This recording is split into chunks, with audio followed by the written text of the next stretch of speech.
Sayın Bakanım, Distinguished Minister, respected ambassador and rectors of the universities, and respected representatives of institutions and dean of the faculty, members of the protocol, and respected representatives of press, distinguished guests. By the Turkish History Association institution, with the contributions of Ankara University, we are organizing the Greek Atrocities in Western Anatolia panel. Welcome, and thank you very much for joining our invitation. Before beginning our opening program, I kindly invite to a moment of silence to commemorate the great leader Mustafa Kemal Atatürk and his comrades in arms and the martyrs. I kindly invite you for a moment of silence. The moment of silence will be followed by the recitation of national anthem. Please kindly stand up.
Distinguished Minister, respected members of protocol, and distinguished guests. With your permission, now I would like to invite the opening speakers for inauguration speeches. Ankara University, Dean of the Faculty of Languages, Geography and History, Mr. Levent Kayapınar. Mr. Kayapınar, the Dean of the Faculty, is kindly invited for opening speech.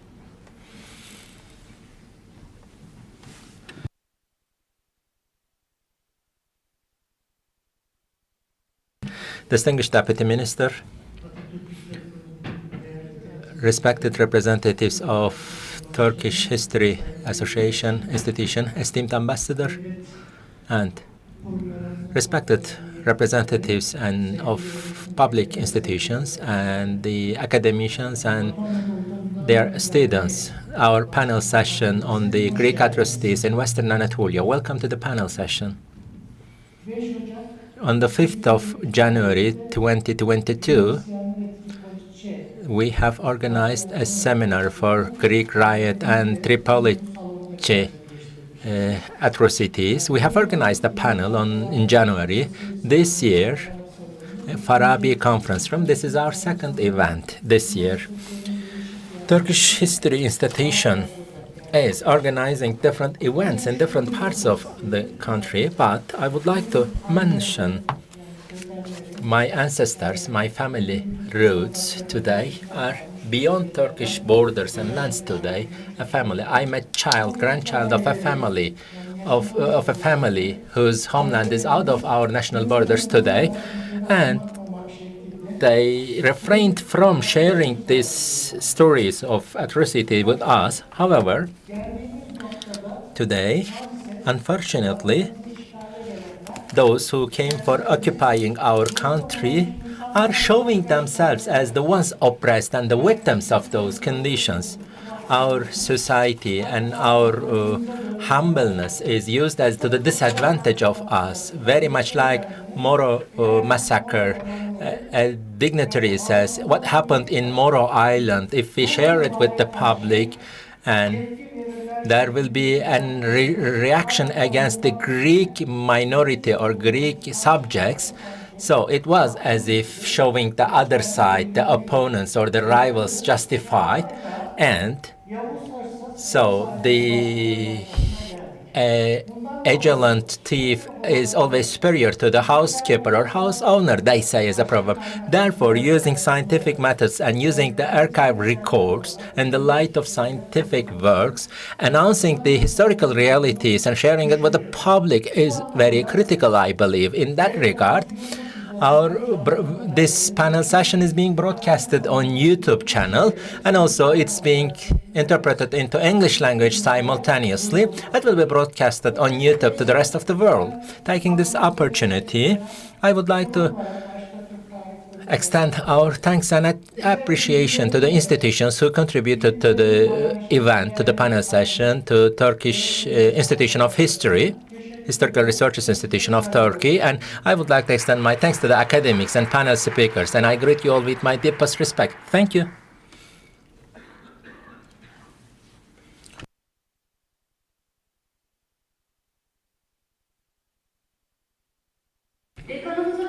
We would like to thank to the Dean of the Faculty for inauguration speeches. Now, I kindly invite the President of Turkish Institution of Historical Researches, Mr. Birol Çetin, for opening speeches. Mr. Birol Çetin is kindly invited for inauguration speech.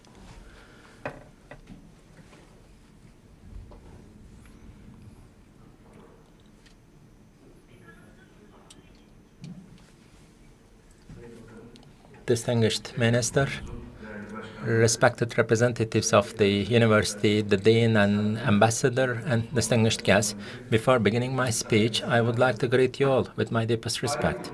As the Institution of Historical Researches, our founder, Atatürk, instructed us, and we are carrying out activities in line with the principles of Atatürk for 91 years. Our mandate is to explore and research all aspects of Turkish history using scientific methods. We are carrying out this mandate. However, there are sometimes there are lots of complaints and lots of that is not consistent, and our neighboring country have some allegations, ill-founded or unfounded allegations, and we need to answer, we need to respond. Sometimes remaining silent is misunderstood as if a confirmation of the ill-founded allegations. But we are not responding them with spirit of being victims. We are a great state. We are a huge nation. And the studies, always I bring together the examples of the state archives. All these atrocities are recorded and evidenced. How should we adopt our attitude and manners? The crimes against humanity committed by those who should be explained and announced. We have never been victims in history. As Namık Kemal, the great poet, says, so the essence of Turkish nation includes the martyrdom and patriotic feelings. Therefore, for our future and for our noble values, we are dedicated to our values.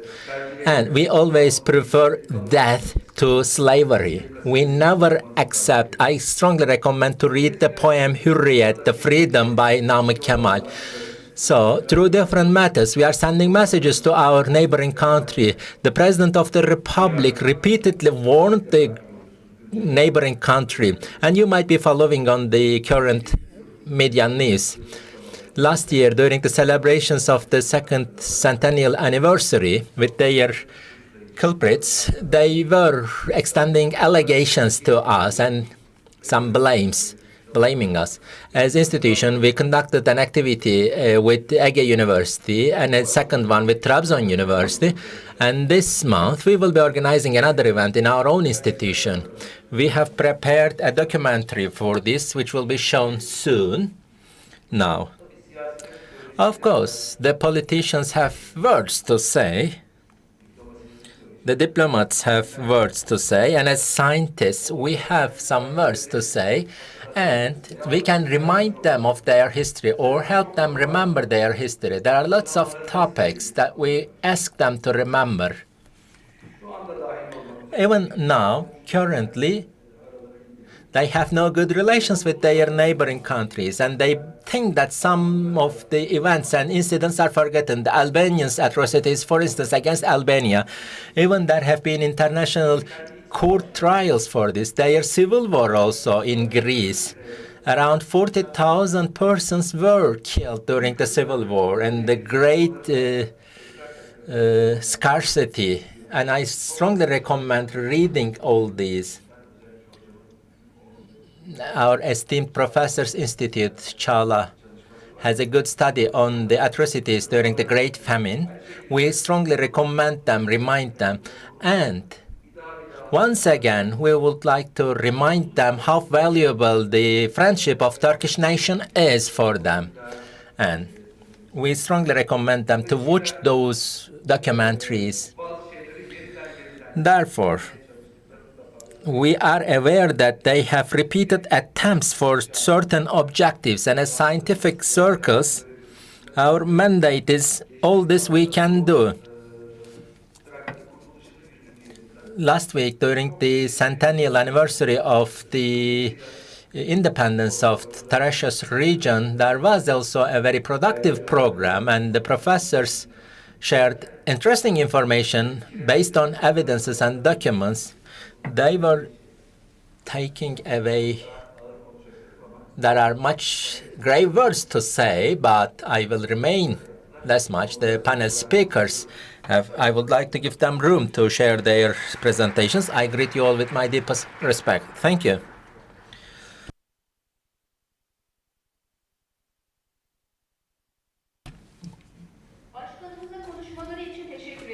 Thank you, esteemed President of Turkish Historical Society, for inauguration speeches. Distinguished guests, Governor of Ankara, Vasip Şahin, and other dignitaries for extending their kind messages who could not join the invitation personally. Now, we would like to share with you the silent witness of the Greek atrocities, a documentary prepared.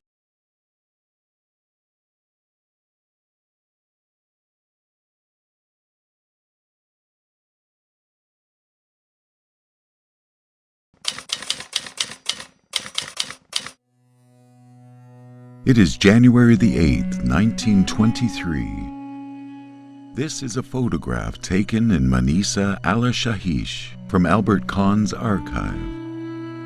Apparently, a villager found a very creative solution for his period by making a door in the hollow of the tree. However, it is a creativity born out of desperation as his house was burned, destroyed, and plundered by the occupant Greek forces. Just like any other house.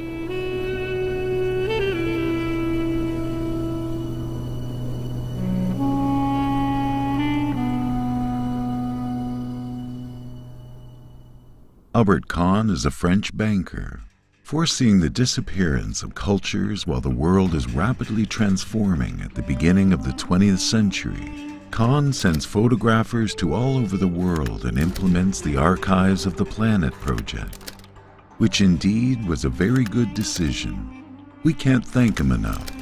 Coming to Western Anatolia in 1922, Kahn's photographer, Frederick Gadmer, photographed and recorded the agonizing picture left by the Greeks after the occupation.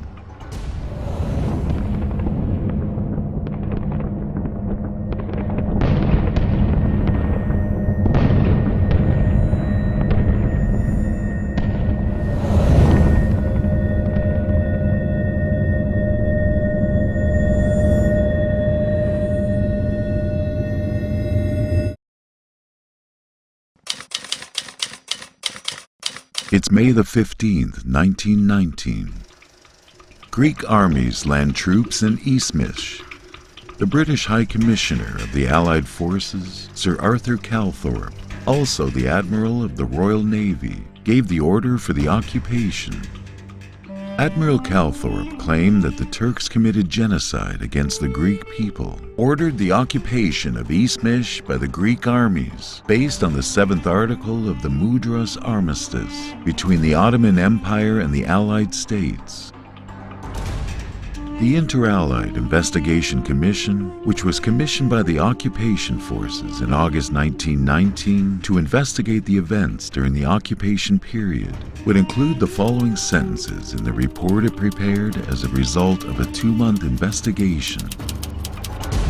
Fears of Christian massacres were unjustified. Investigations have shown that attempts to rally Muslims to a Greek massacre were not written by officers in the Turkish constabulary, whose signatures appeared on these documents. These documents are undoubtedly forgeries. Inter-Allied Commission of Inquiry consisted of Admiral Mark Lambert Bristol, the delegate of the USA, General Robert Hugh Hare, the delegate of Britain, General George Hippolyte Benos, delegate of France, and General Alfredo Dallio, delegate of Italy. The Greek armies are advancing with the enthusiastic cheers of the Greek people. The weather is clear and sunny. It is unlikely to rain soon. There are no Turkish soldiers around. Turkish troops retreated to their barracks in accordance with the orders of the treaty representatives. The consecration ceremony of the troops of the Greek Metropolitan, alongside the occupied roads, had provoked the already panicked Turkish people. After the first individual shot by the Turks in the Konak Square, the Greek troops responded with intense shots against the Turkish people. Greek soldiers fired at the defensive Turkish people, regardless of age and gender, until they ran out of bullets. When they ran out of bullets, they continued to kill with bayonets. This painting is a work of Italian painter Vittorio Pisani. I can't really see much, but he's somewhere in the painting. Yes, Pisani did not portray this work and other works describing the Greek massacres throughout what he had heard. He was right there when all these happened. He was right in the crowd where the screams were rising.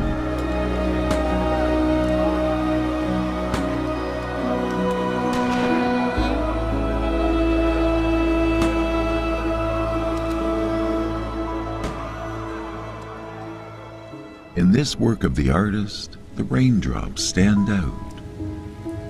As it is stated in different sources, the unexpected heavy rain that day made the Greek soldiers leave the square, therefore preventing further loss of lives. The rain detail in the painting is an indication that Pisani described what happened that day by being loyal to the truth. Vittorio Pisani grew up in Esmish. Like his father, he had become a painter.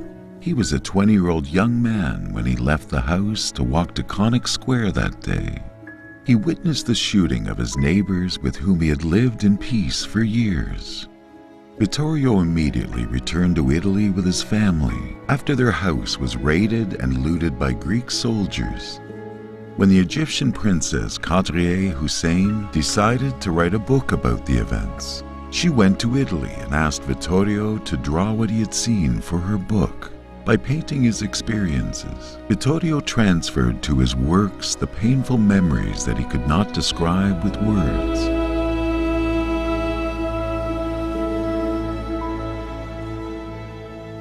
In Pisani's work, which describes the events in Cordon, a Greek soldier hits the old man on the ground with his rifle, and in the right corner again, 2 Greek soldiers are dragging a Turk by his legs towards the sea.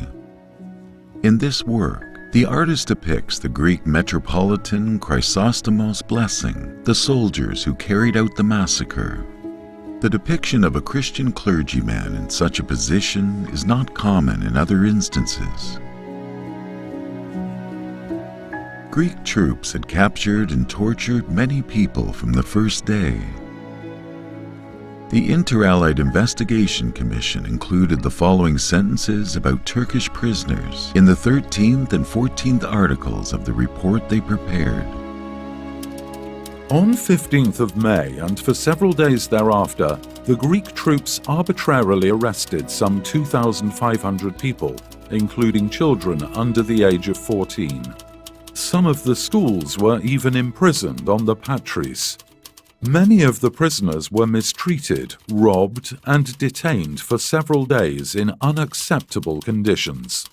All the prisoners were robbed. They all had to shout out, "Long live Venizelos," and walk with their hands raised. Some were massacred. The number of people killed by the occupant Greek forces in a few days had reached 5,000. The committee evaluated the events in the first days of the occupation in the 15th article of the report. On the 15th and 16th May, countless acts of violence and looting targeted at the Turkish people and their homes took place in the town. Many women were raped. Some people were murdered. The acts of violence and looting were committed for the most part by a mob of Greeks from the town, although it has been proven that soldiers also joined in and that the military authorities took no effective measures to stop the acts of violence and looting until it was too late. The Greeks advanced into Anatolia and occupied almost all of Western Anatolia. Manisa, Balıkesir, Aydın, Kütahya, Bursa, and Eskişehir were all occupied. The resistance of the Turkish militia forces units in Ula, Malgaç, Bergama, Arbeli, İrikli, and Aydın made it possible to stop the Greeks. Greek soldiers mostly responded to these resistances with massacres in which all civilians were killed, regardless of women and children, such as the Menemen events. Western Anatolia was in an agony it had never experienced in its history.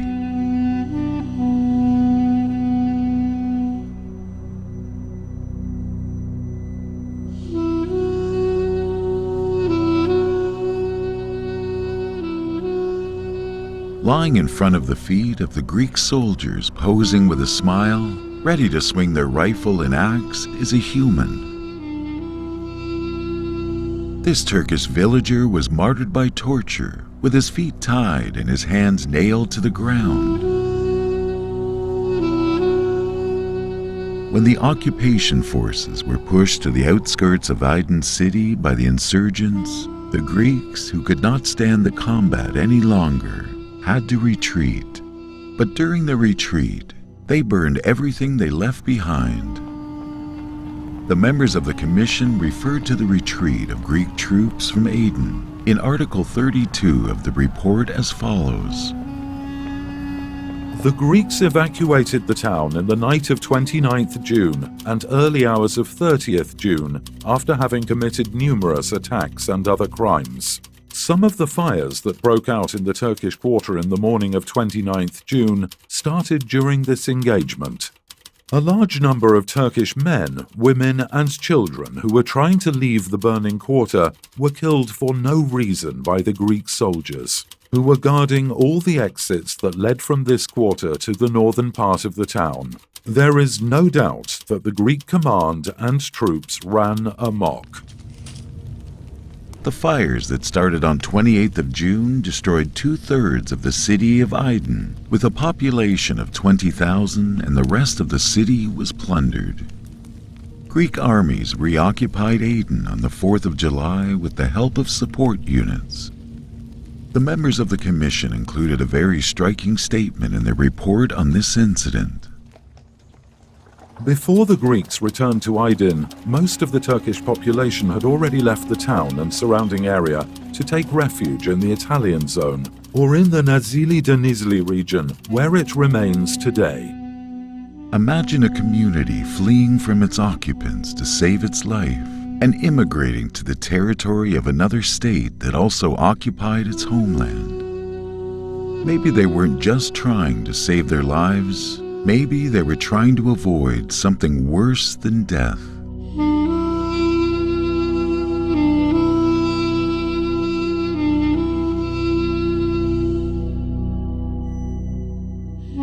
The occupation lasted until the Turkish army repelled the Greek troops with the Great Offensive. The retreating Greeks were burning, destroying and plundering everything in these lands which they understood that they could not return.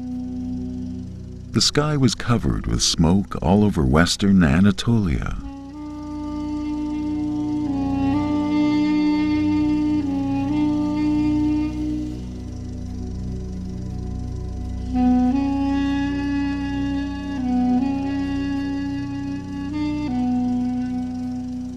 The American historian Justin McCarthy described the Greek retreat in his book, Death and Exile, as follows.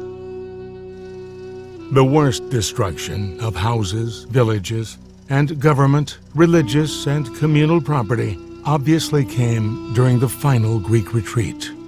Much of what lay on the Greek line of march was totally destroyed, and there can be no doubt of the fact effective use was made of photography by both the nationalists and Western photographers in documenting the destruction. Many historians have documented that ethnic cleansing was attempted during the Greek occupation, which lasted more than 3 years. McCarthy, in his book Death and Exile, states that approximately 3,291,000 animals were wasted and 141,874 houses were destroyed. Citing the Lausanne discussions as a source, he states that 1.5 million Anatolian Turks were affected by the Greek occupation. Based again on sources, McCarthy states that 806,000 of this number had to migrate and at least 640,000 Turks lost their lives. Our planet has witnessed many wars throughout its history. Such war crimes have happened all over the world, but such a massacre is rare. Unfortunately, this was not the first Greek persecution of civilians. It is February the 22nd, 1821. In the Morea Peninsula, the southern tip of Greece, great pain, brutality, and shame took its place in the pages of history. Morea was a place where Muslims, Christians, and Jews lived in peace for nearly 400 years. The Greeks, who started the revolt, took an oath not to leave a single soul on the island and put the local people, consisting of Muslims and Jews, to the sword. 40,000 Morea Turks were brutally martyred by the Greeks. The survivors took refuge in the Ottoman fortress in Tripolis, south of the city. After the fall of the castle, which was attacked by Greek gangs for 5 months, the Greeks did not leave a single person behind and killed tens of thousands of Jews as well as 30,000 Muslims.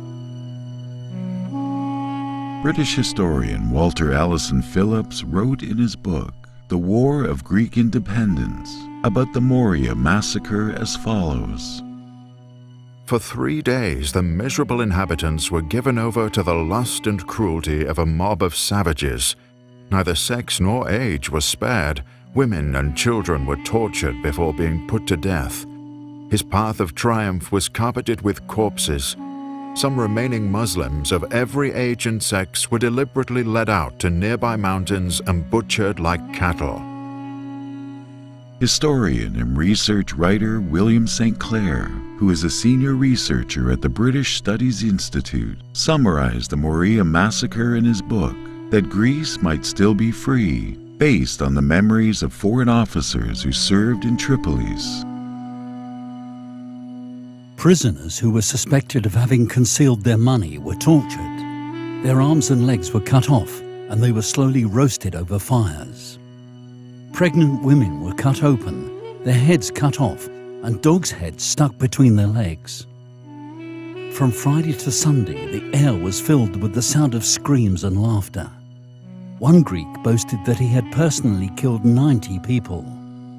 The Jewish community were systematically tortured. For weeks afterward, starving Turkish children running helplessly about the ruins were being cut down and shot at by the exultant Greeks.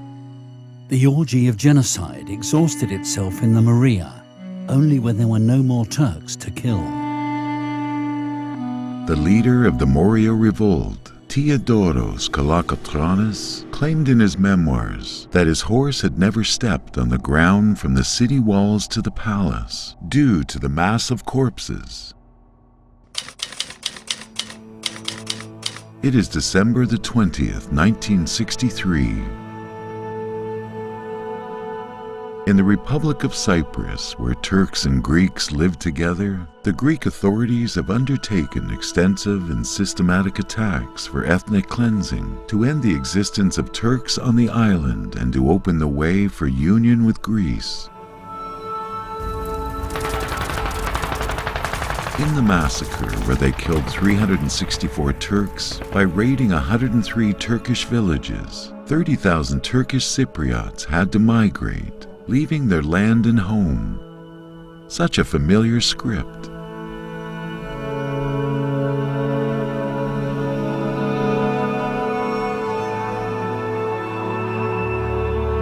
On the night of 20th December, the house of Nihat İlhan, who was working as a doctor in the Turkish regiment in Cyprus, was raided, and his wife and 3 young children were brutally murdered by the Greeks. The photograph of the dead bodies of children stacked on top of each other in the bathtub has been engraved in history as a symbol of barbarism.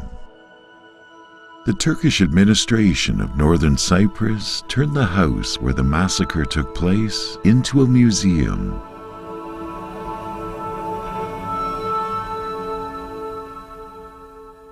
The museum was given the name Museum of Barbarism.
Thank you.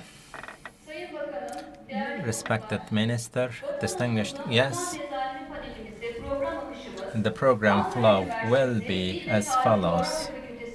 The Dean of the Faculty of Languages and History, Levent Kayapınar, will be the chair of the session. I invite the Dean of the Faculty to the floor to chair the panel session. Mr. Levent Kayapınar is the Dean of the Faculty and he will be chairing the panel session. Now, with your permission, I kindly invite the panel speakers, Professor Dr. Temuçin Faik ERTAN. One of the speakers of the panel session is Professor Hikmet ÖKSÜZ, another speaker of the panel session. Associate Professor Esra ÖZSÜER,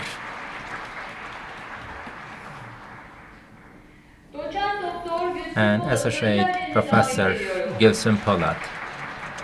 The panel speakers are kindly invited to the podium. Esteemed Dean of the Faculty, I give the floor to you to chair the panel session.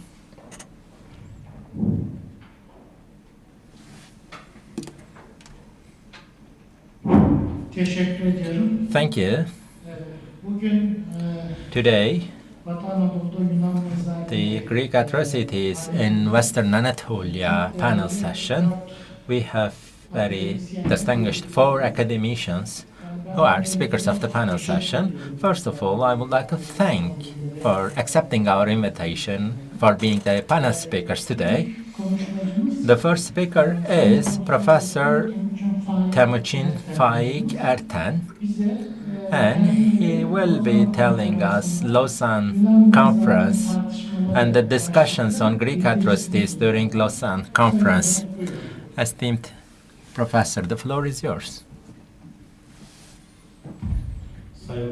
Distinguished Minister, respected chairs and and Dean of the faculty, distinguished guests, dear students. Now, if the Dean would have a longer introduction speech, I could ease my excitement. And the scenario completely changed when I watched this. First, we need to calm down after watching this documentary. And I thought this was not my intention to start the speech, today's Greek lands.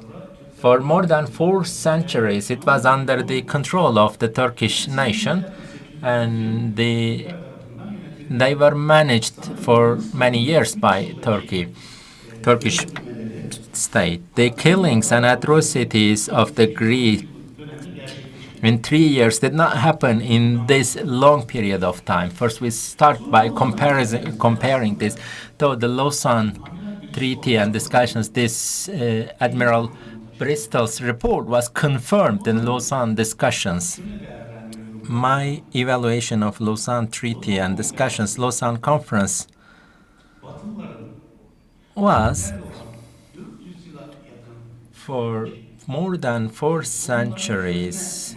It was a table for sealing the deal before the problems between the Westerns and the Turkish people, and because generally speaking, the Lausanne, if we talk specifically about Lausanne discussions, the islands in Aegean Sea, the patriarchal church, and the terraceous borders, and there was also a compensation payment.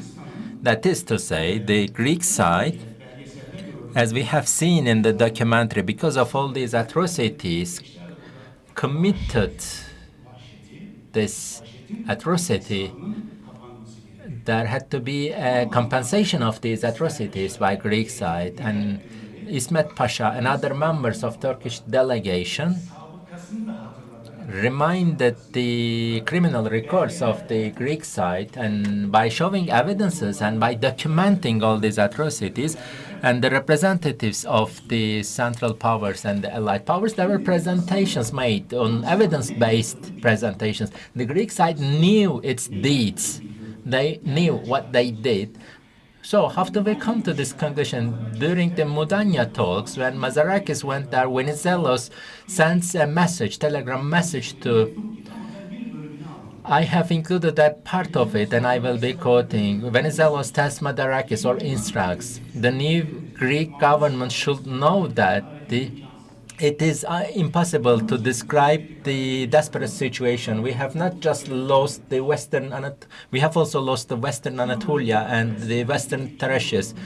And 3 great states that are supporting us are submitting to Turkey, and we are isolated both diplomatically and military. And this is not an end of our despair. The Greeks will put every possible effort to push us out of the Western Thracian regions, and for the damages inflicted by the Greek army in Anatolia, they will ask for compensation, and we will have to submit our navy too.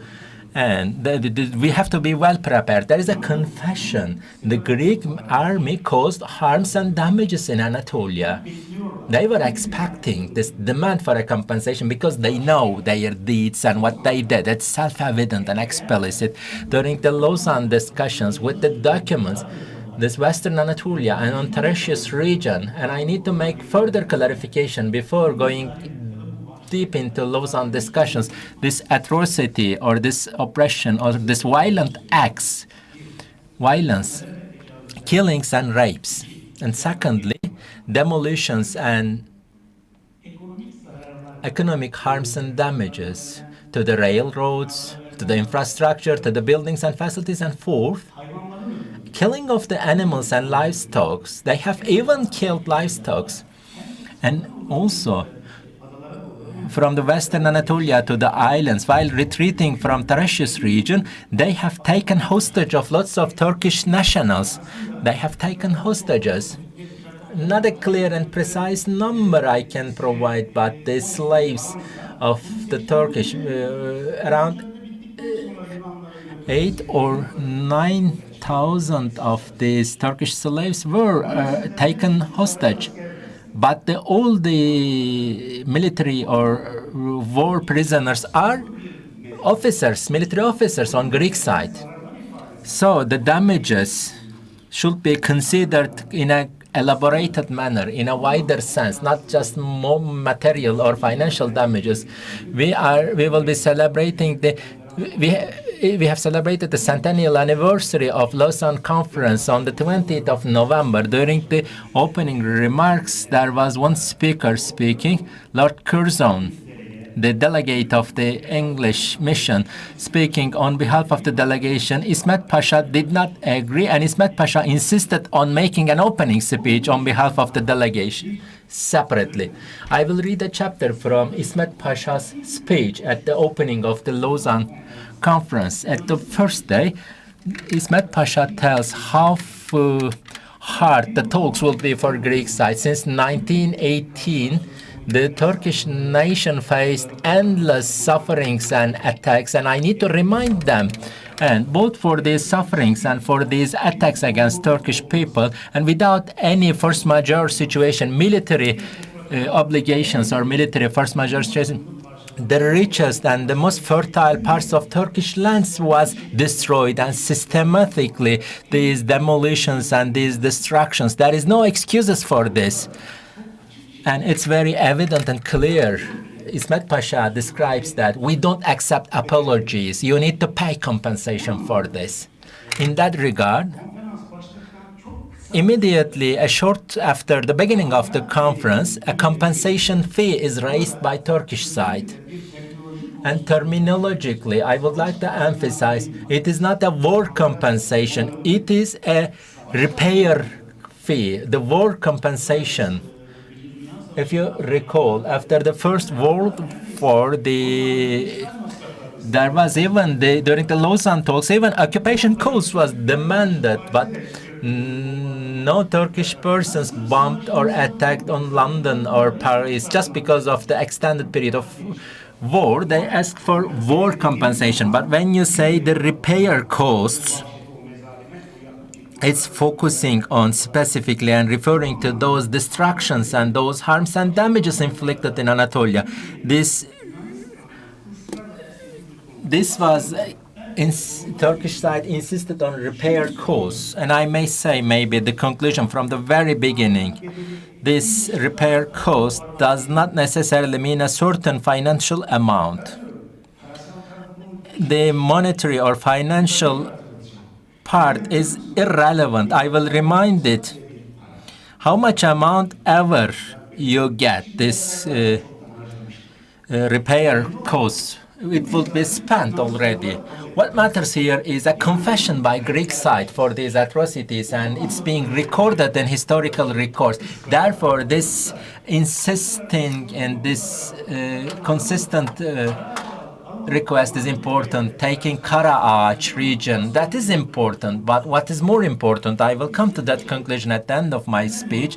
Ismet Pasha's main logic and reasoning is like this. Without any military force majeure conditions, the attacks and the atrocities on civilians, on civil infrastructures and economic enterprises, you should pay for the costs of this destruction, he says.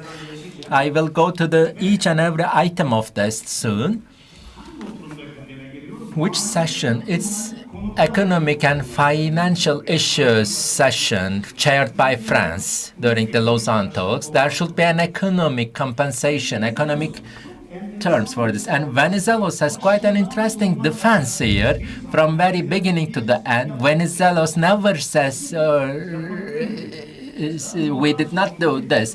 That is moral reason. We did not start the war, he says. The war was started. The one who starts the war will pay the compensation. We did not start the war because in 1970s we were fighting with the Turkish, Macedonian, Turkish units, military units were fighting. But it was the First World War, and secondly, during the Straits, our navy joined the occupation of the Straits, and before the 15th of May 1919, we did not fight, or we were not in a war with Turks. It's not our responsibility. This is his dissertation or justification, but he says he's not rejecting the allegations. And secondly, most important, Venizelos is most afraid being one-to-one, tete-a-tete with the Turkish side, that is being isolated or left alone by the great powers or allied forces. We have occupied Izmir, but we did not occupy Izmir on our own will or for our own interest or benefits. British and French pushed on us for occupying Izmir. If there is any costs or any damages to be paid, it should be paid jointly by the British, French, and the Greek, he says.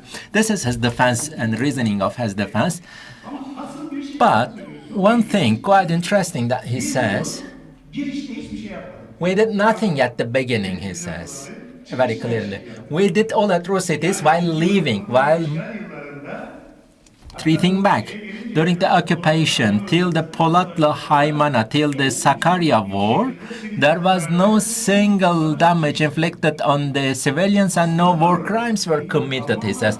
The Germans, when they first arrived in France, they occupied. We did nothing, but we committed these atrocities while retreating, while leaving.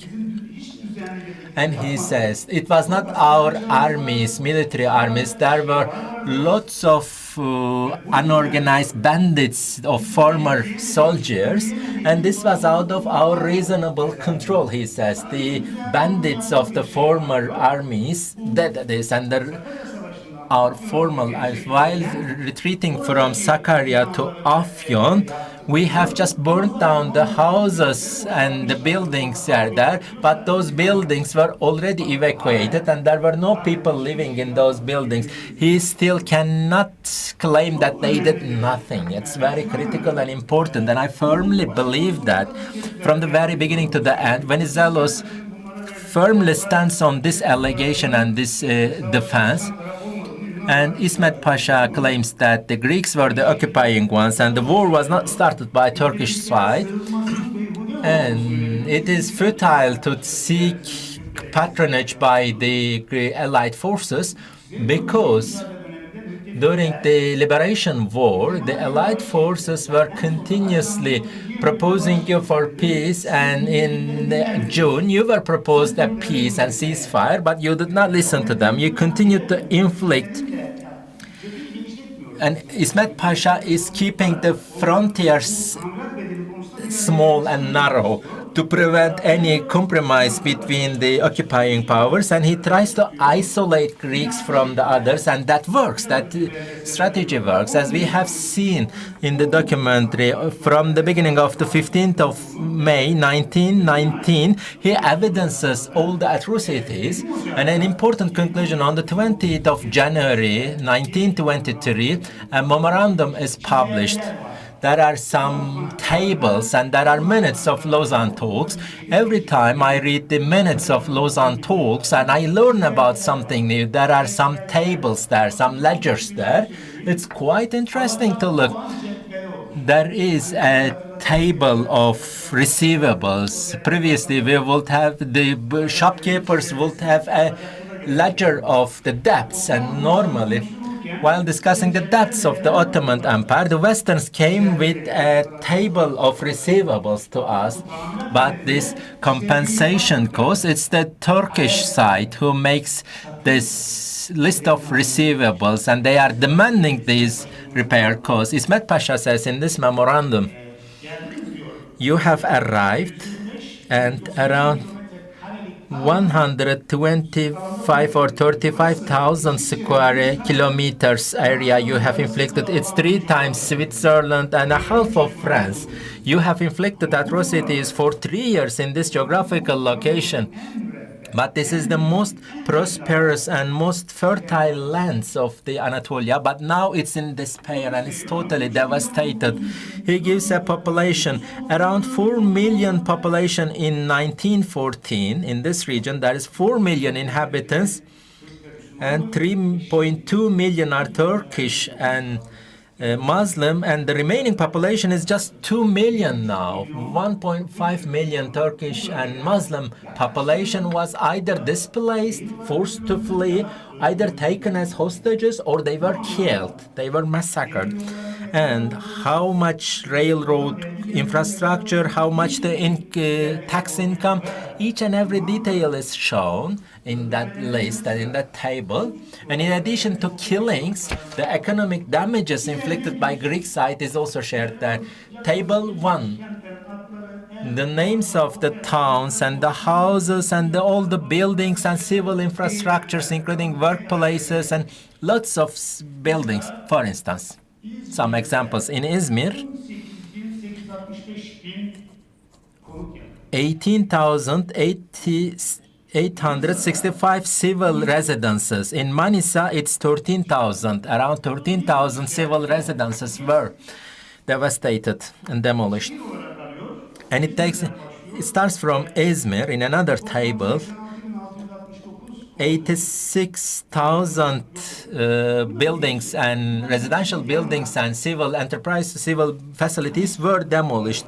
And there is economic value, how much cost this infrastructure and facilities was. And later on gives the figures and numbers of livestock massacred and the number of vehicles destroyed, the number and the economic value of them, to be punctual about timing. And he makes a couple of tables, 1, 2, 3, 4, and a total accumulated number of repair costs. 1 billion, there's a certain amount, around 1.5 billion lira cost. It's 4 billion francs of that time. Venizelos makes a calculation, the Greek side's mission makes a calculation, it doesn't matter, and it's around 17 million instead of 1.5 billion. He makes a calculation of 17 million lira. They admit the damages inflicted, only the dispute is about the economic value of these damages. So the discussion is not about we did not inflict, we are innocent and we did not commit any crime. No, that's not their position. Just because of the bad economic conditions in Greece, trying to get away with the smallest amount possible, because the Allied forces offering lots of loans to Greek side during the war, and they were already indebted because of the First World War, and the Greek side is the initial letter, Venizelos' statement that they will demand our navy, because Turkish strategy was, if you don't have money, you should submit or you should give your navy vessels. Rauf Bey, one of the commanders, was insisting heavily for this repair cost, and this Rauf Bey was an admiral in the navy, and Hikmet Pasha was not thinking the same way. So they come to no agreement during the first talks and the exchange of population, and until the 23rd of April, the second talks period starts. And during the second period of talks, Greek side is fearing. Venizelos is in fear of something. For this repair cost would be the last thing to be discussed. They are fearing it because the Allied powers will solve their problems with Turks, and if we are left alone with the Turks, tete-a-tete discussions for this repair cost, we will have no defense against them. Therefore, Venizelos very rationally, more moderate and more tolerant and politics, and he organizes special visits to Hikmet Pasha, and he's complaining about his personal problems, that he is not in a good status. On one side, the Greek government and the Ministry of Foreign Affairs of the Greeks will talk, and they say there were lots of pressures on Venizelos, and Venizelos was complaining. And the second period of talks, he put some efforts to solve. On the 26th of May, there is a solution for this. The problem is solved. There is an agreement reached on the 26th of May, and it's included in the text of the agreement. Karaağaç will remain in Turkey, and Tarsus's borders will be defined. And for the Western terraceous regions, during the panel on Western terraceous region, the Turkish claims is not taken, and at least for the eastern part of terraceous region, Karaağaç remains within the borders of Turkey. But there is Article 59 of the Lausanne Treaty, and it takes us to the back. And the Greek side admits this, and it's an article, a provision of Lausanne Treaty, Article 56. And against to the law of crime, the Greek side have the mandate and accepts that they have the obligation to compensate for the damages inflicted by the Greek side during the war. Here, the Greek side admits that they have committed crimes of war crimes. So as repair amount, repair costs, we have claimed 1.5 billion and they have proposed 17 million. That would be spent anyway. But today, the Lausanne Treaty, this admission of this confession of the Greek side that they committed war crimes, as a historian, that's very precious thing, that confession. Cemil Bilsel, who translated Lausanne Treaty into Turkish, Lausanne punishes the Greek side both morally and both materially, it says, because of the atrocities. For the moral damages and penalties is that for for violating of the rules and the laws of crime, and materially by leaving and submitting the Karaağaç region. There is a criminal records document that you submit to show that you have no criminal, because from Tripoli to today, so we have an official document that evidences the commission of crimes against humanity by the Greek side. In moral terms, this Lausanne provision is more satisfactory for the Republic of Turkey. Thank you very much for listening me attentively. So we would like to thank Professor Dr. Temuçin, Professor Dr. Temuçin for addressing and also for presenting two presentation. And also during the Lausanne Treaty Agreement negotiations. So they say that he said that so they massacred and also they acted atrocity during the occupation of the Western Anatolia, and they say that it was not us who started the war, as they said, and so it shows that it looks like that the general propaganda of the Greece is that so they were trying the Muslims, and they were always exerting cruelty against the non-Muslims, and that is why that so we were there in order to save our brothers and sisters, and it was their overall propaganda that they acted on. And however, after the start of the invasion on the 15 May 1919, and this Greek propaganda, the basis, and while the resistance of the Turkish and while the Turkish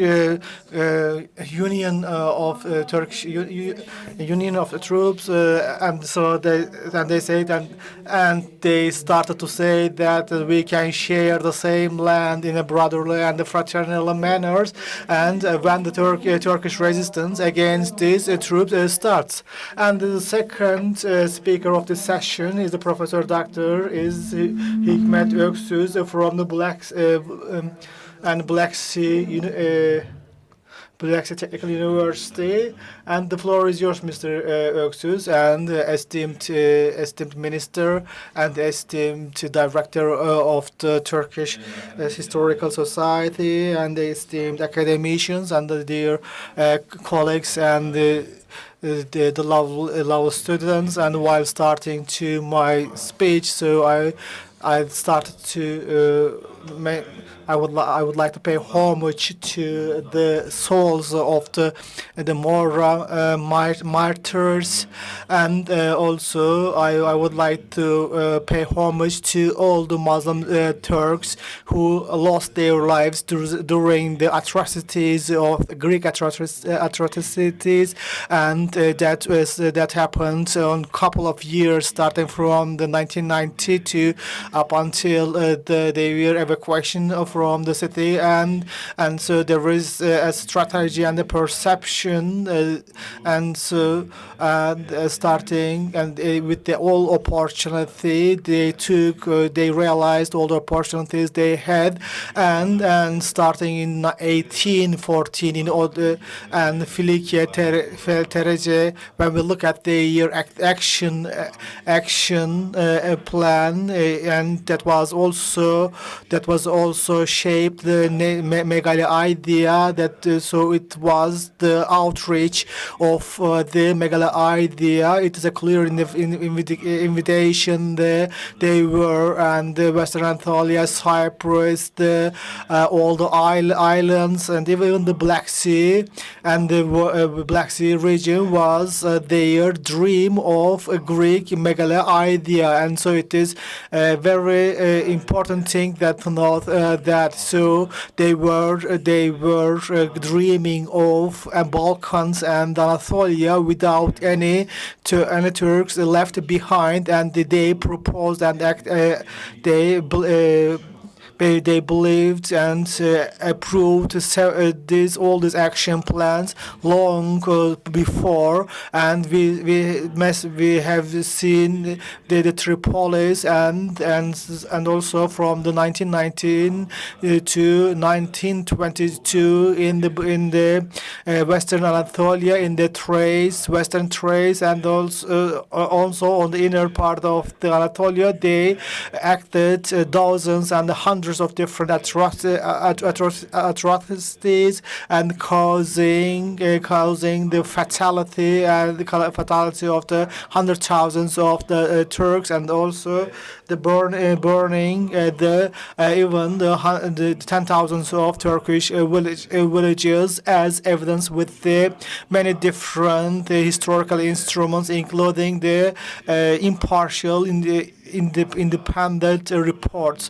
And so, because as we know that the legacy of the historical legacy of the Ottoman Empire, and so that there was a retaliation, and there was and also during the Lausanne agreement, and Ismet Pasha, the head of the Turkish delegation during the Lausanne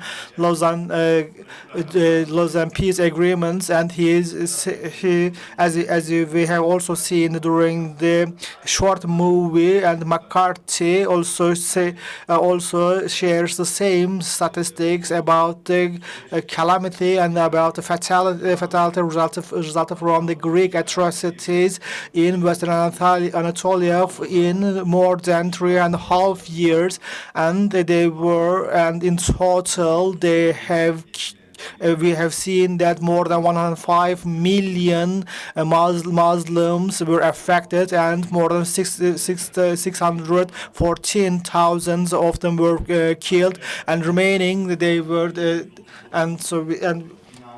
and also 116,000 houses and the dwellings were burnt to ashes, and it was the grave picture that was left after the Greek atrocities exerted from the 1919 to 1922, and it was a part of a ethnic cleansing activity that were raised against the Muslim Turks living in the Western Anatolia, and these atrocities have also continued in 1963 in northern Cyprus, Cyprus as a continuation of the 1919, and in Aydın, Manisa, Izmir line, and however starting from the 1920, and they exceeded the border, and they have exceeded Balıkesir, Bilecik, Bandırma, Bursa, Uşak, and Afyon, and they have expanded their invasion areas, and they also continued these atrocities directed their atrocities and brutality and cruelty against the residents of these cities as well. And in starting with the invasion of the Izmir in 15 May 1919, and there were many minutes that were recorded historically and also discussed last. And however, especially during those after the Sakarya War and during the retreat of the Greek troops and the Greek armed forces and the Chicheri, and actually published a memorandum, and also this Chicheri and published this atrocity of the Greeks to both their own international in their home country and also to the world. And they have and Chicheri has witnessed the entire world this planned atrocity and massacre exerted by the Greek armed forces on the Muslim Turks during the especially retreating period of the Greek army. And however, especially the Greeks, and while developing their invasion strategy for the Western Anatolia side, and when they entered to the towns and to the cities, and they were collecting the imams, the district governors, the schoolmasters, and all other senior managers of the town. They were humiliating these people, and they were exerting cruelty, and they were giving the message to the people that you cannot be protected by your own governors or your own rulers, and therefore you deserve whatever comes from our side. And they were also trying to create an understanding that this is not an temporary invasion, but this is a permanent situation that you will be facing every single day. And therefore, they were also trying to legitimize the Greek invasion by means of creating hatred and also exerting hatred among the Muslim Turks, and also they were. And they were also trying to convince, and they were also trying to create an understanding and also a total surrender of the society in Tire, Torbalı, Alaşehir, and as they moved to the east of the country, they were always trying to mobilize the society, and they were also trying to force these people to flee from their homes, and they really exerted very heavy and unspeakable and also unspeakable methods for forcing them to leave their homes. And and we have seen that, and whenever we question the slaves and enslaved people who had managed to rescue their homes, and they say that the Prince Andrew himself ordered, and because he was and Prince Andrew is supported as a general, and he ordered and instructed the Greek troops and battalions to massacre and also to move the Turkish masses and the Turkish communities flee and escape from their homes. And because this Prince Andrew, and commander from the British royal family, was personally a part of this instruction and orders as reported. And during the coup, and in order to weaken this Kuvayi Milliye and the union of the nation, and they were raiding the villages by means of dressing the Greek soldiers in uniforms of this Union of Nation irregular armies, and therefore trying to create an image that it is the Turkish soldiers or Turkish armed bandits who raid and killed the people, so as if the Turkish bands and Turkish bandits or Turkish bands attacked Turkish villages in order to cut the communication, and also in order to break the national resistance of the society in the eyes of the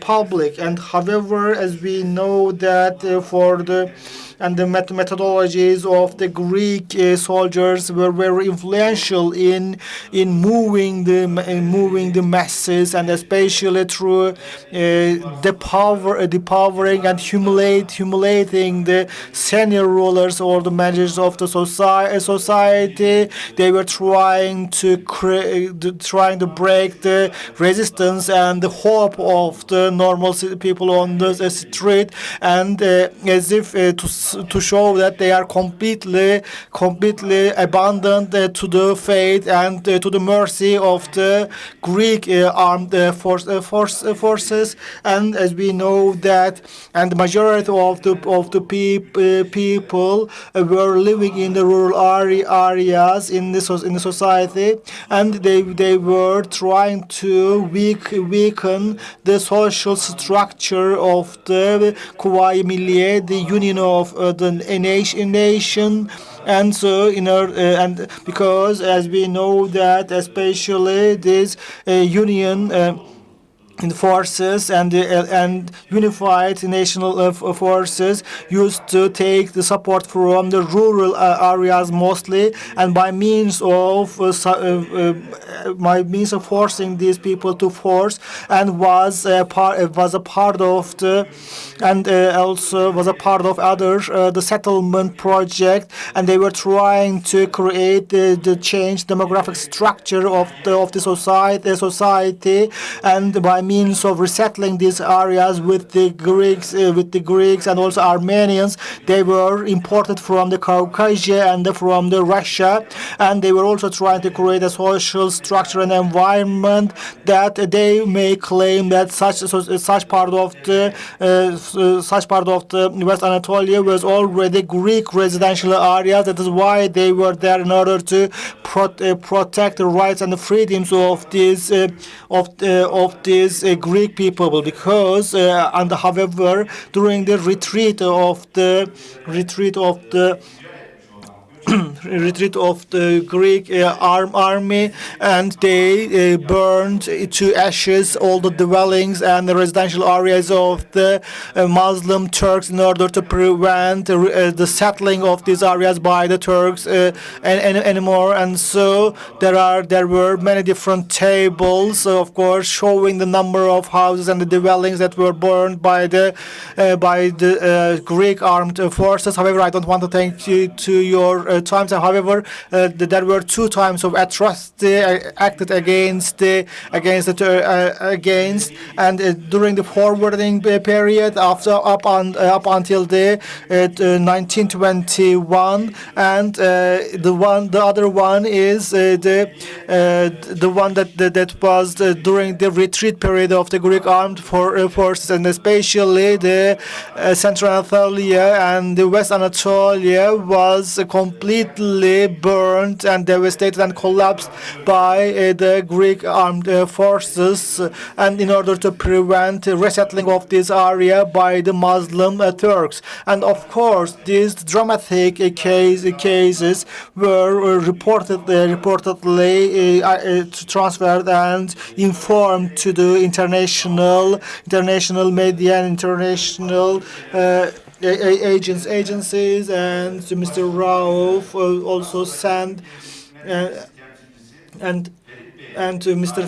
Ferit was also instructed to create an influence on the France in order to raise awareness on the international arena, and public diplomacy activities have been started. And Mr. Ali Fethi Bey, and so they were sending the notas to memorandums and also notas to the allied forces and central powers, to the central powers in order to stop this cruelty and atrocity. And they were also trying to influence the actors and maybe even the perpetrators of these activities during that period. And so in addition to the military measures that were tried to be taken, and so while talking about military measures and also the social measures, so we also need to take into note that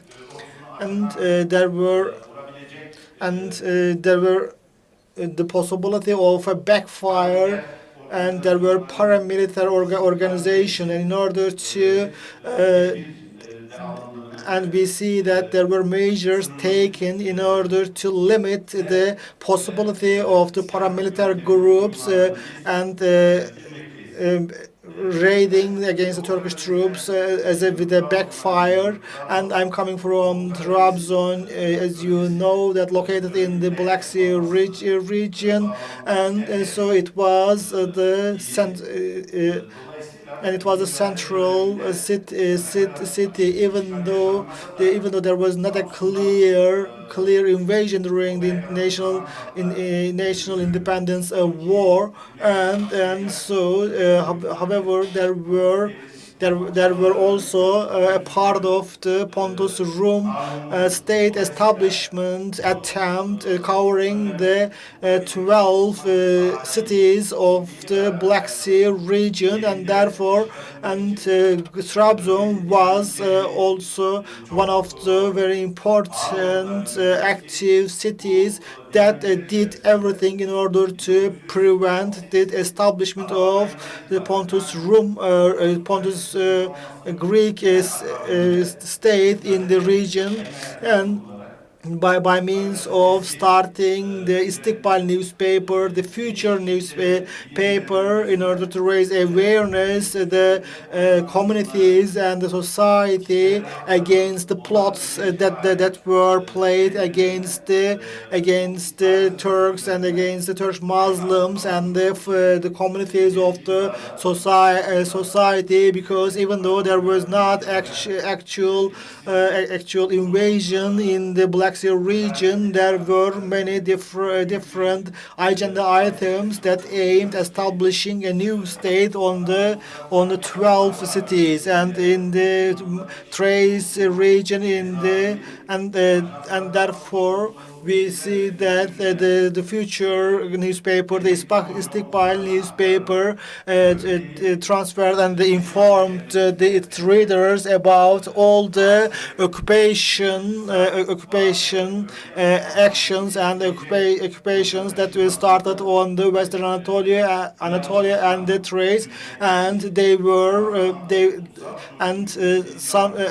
really so attentive to all the invasion invasions and all the atrocities exerted by the Greek army. And after winning the Second Sakarya War, and so they started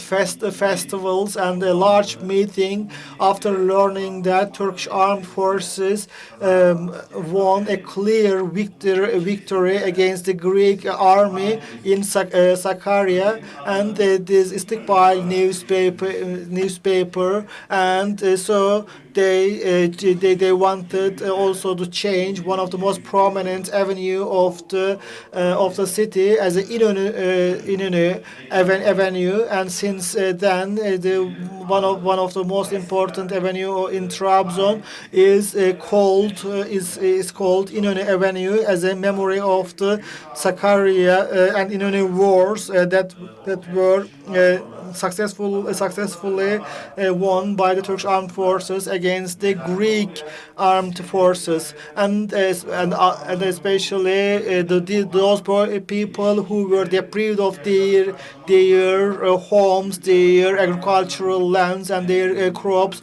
We have seen that, and also Istiqbal newspaper were really one of the pioneers that also mobilized the society for the charity organizations and also for the solidarity organizations, for meeting immediate needs of the people who had to flee their homes without anything, and also who has lost everything they had. And as we know that, and starting from the 1820, and the Mora massacres started in the end, and then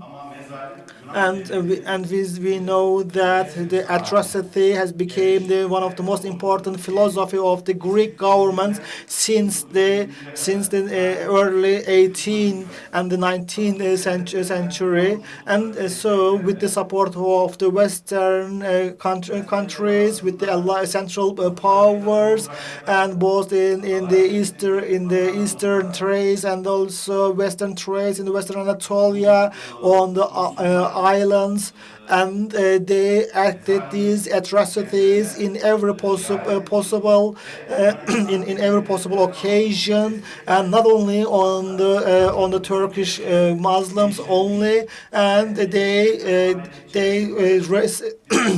they used the same methodology in all Balkans, in all their expansion efforts, and today, even though so, and so there were actions,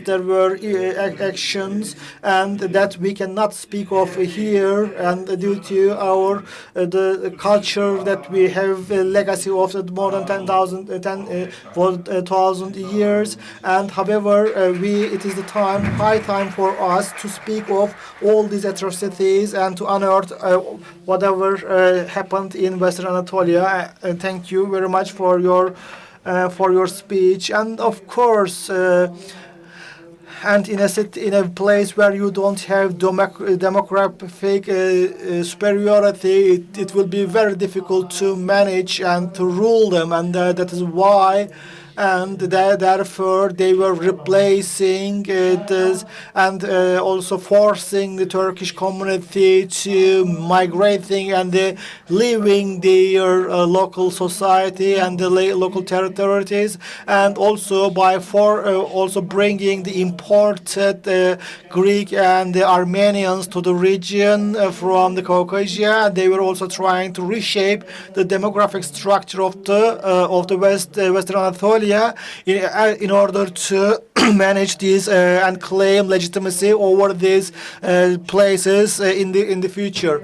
And then now they were trying to change the demographic structure, and there were three deputies on the West Thracia, and we see that we know that who has the majority, and even for today, with the number of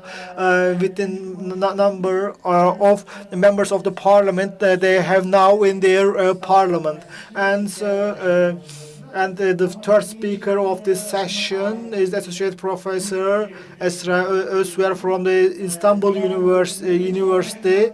And so we have seen that the contemporary Greek language students is also is among our listeners here and in a conference hall.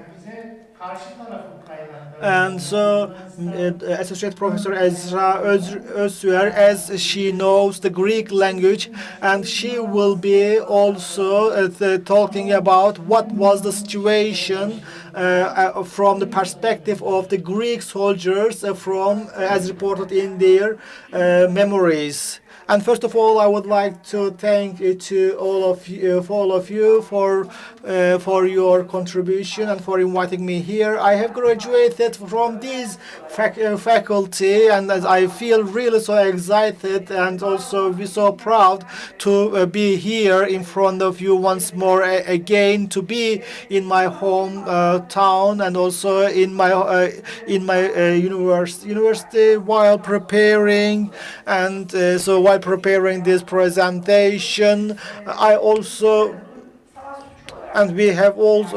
We all wanted it was a war crime, and however I also wanted to emphasize that it is a humanity crime, as a crime against humanity as well, and therefore whenever I read, it was not a war crime. So because it is not something that can be framed as a war crime. It is a crime against humanity, and so there should have been a justification or something. So what was who started this war? And so I have. And we have 6 billion years of world, and there is a phenomenon. There's a war. So while talking about in the mythology, and we know that there is a war of God, Ares, or the Mars. These are so ravaged that, so aggressive and so angry that, and he has the passion for fighting or for war base, and that's why that he was not very popular among the gods of the Olympus, and so in the Telegonia, and he was the shield holder, Ares, and also plunderer. Ares was the definitions that we mentioned in the first Greek myth, the Hesiodus. And there is also another Athena. Athena is the goddess of the wisdom and the war. And however, the Athena is much more strategic, and that's why how she won the war. And actually, it is there were always the fights and the fights in the mountain Olympus between the goddess and the gods. And we know that Athena won the war with the Ares, and because she was believing that she was a wise and has a strategy, believing that it's the bloodshed that brings the war, and also it was the wisdom and the strategy that brings it. And that, however, the Chinese general Sanju says that about in the art of war, and especially I strongly suggest this book to you. And the most real victory is the ones that you can win without making a war indeed. And however, and actually it was showing that diplomacy and settlement and also reconciliation is also as important as the war itself. And up until 1916, it was said that more than 14,000 war happened in the world, and it shows that in every year there was 2.61 war happened in this world. And so it's a reflection of the if the savage situation in the genes of the human being, and so because that's why they saw that, and even endocrinologists, etologists, and physiologists shows the psychological and genetic the tendency of the human being.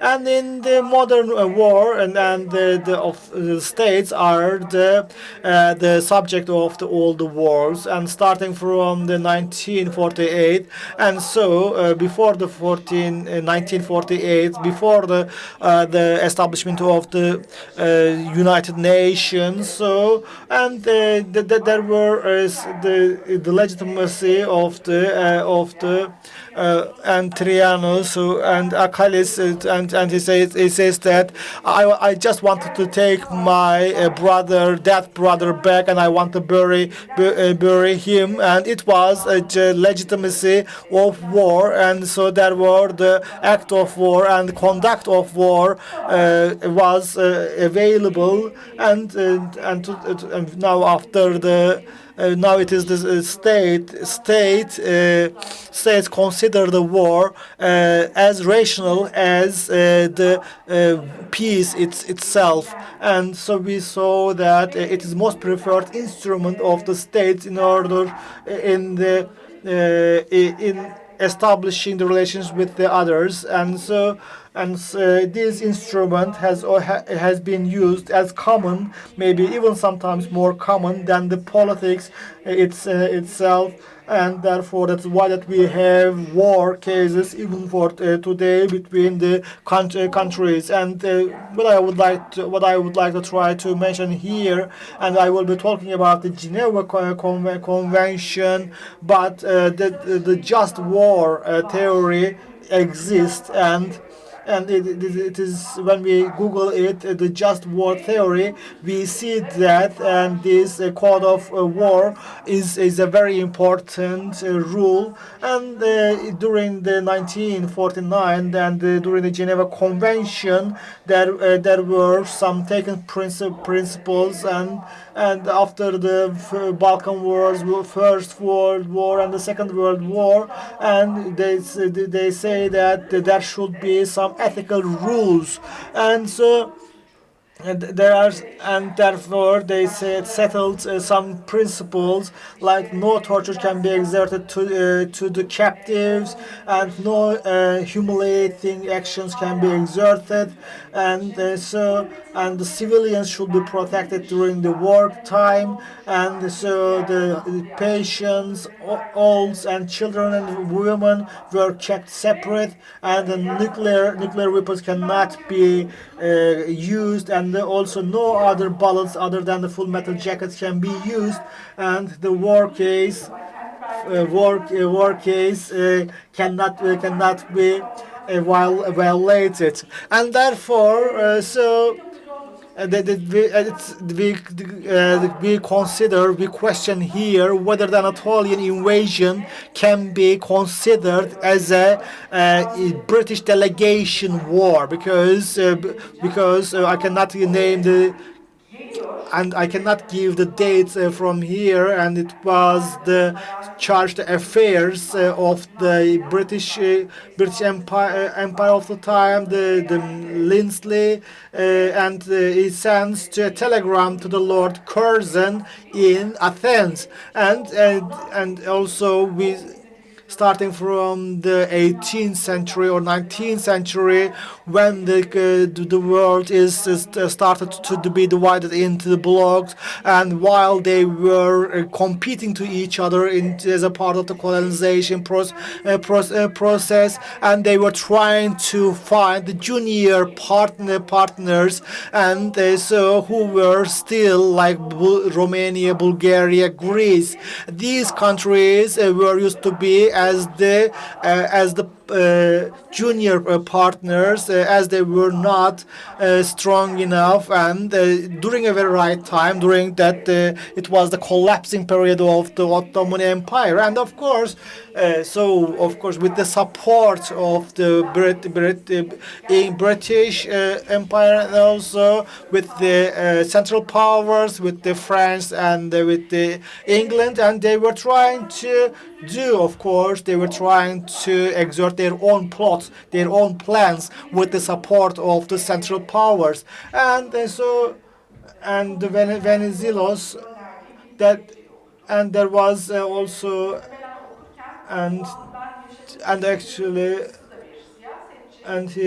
Venizelos is a very he was saying that we will be losing the Izmir, and they will. And he says that please take order of your army, because we will be dispelled from here. It was a warning.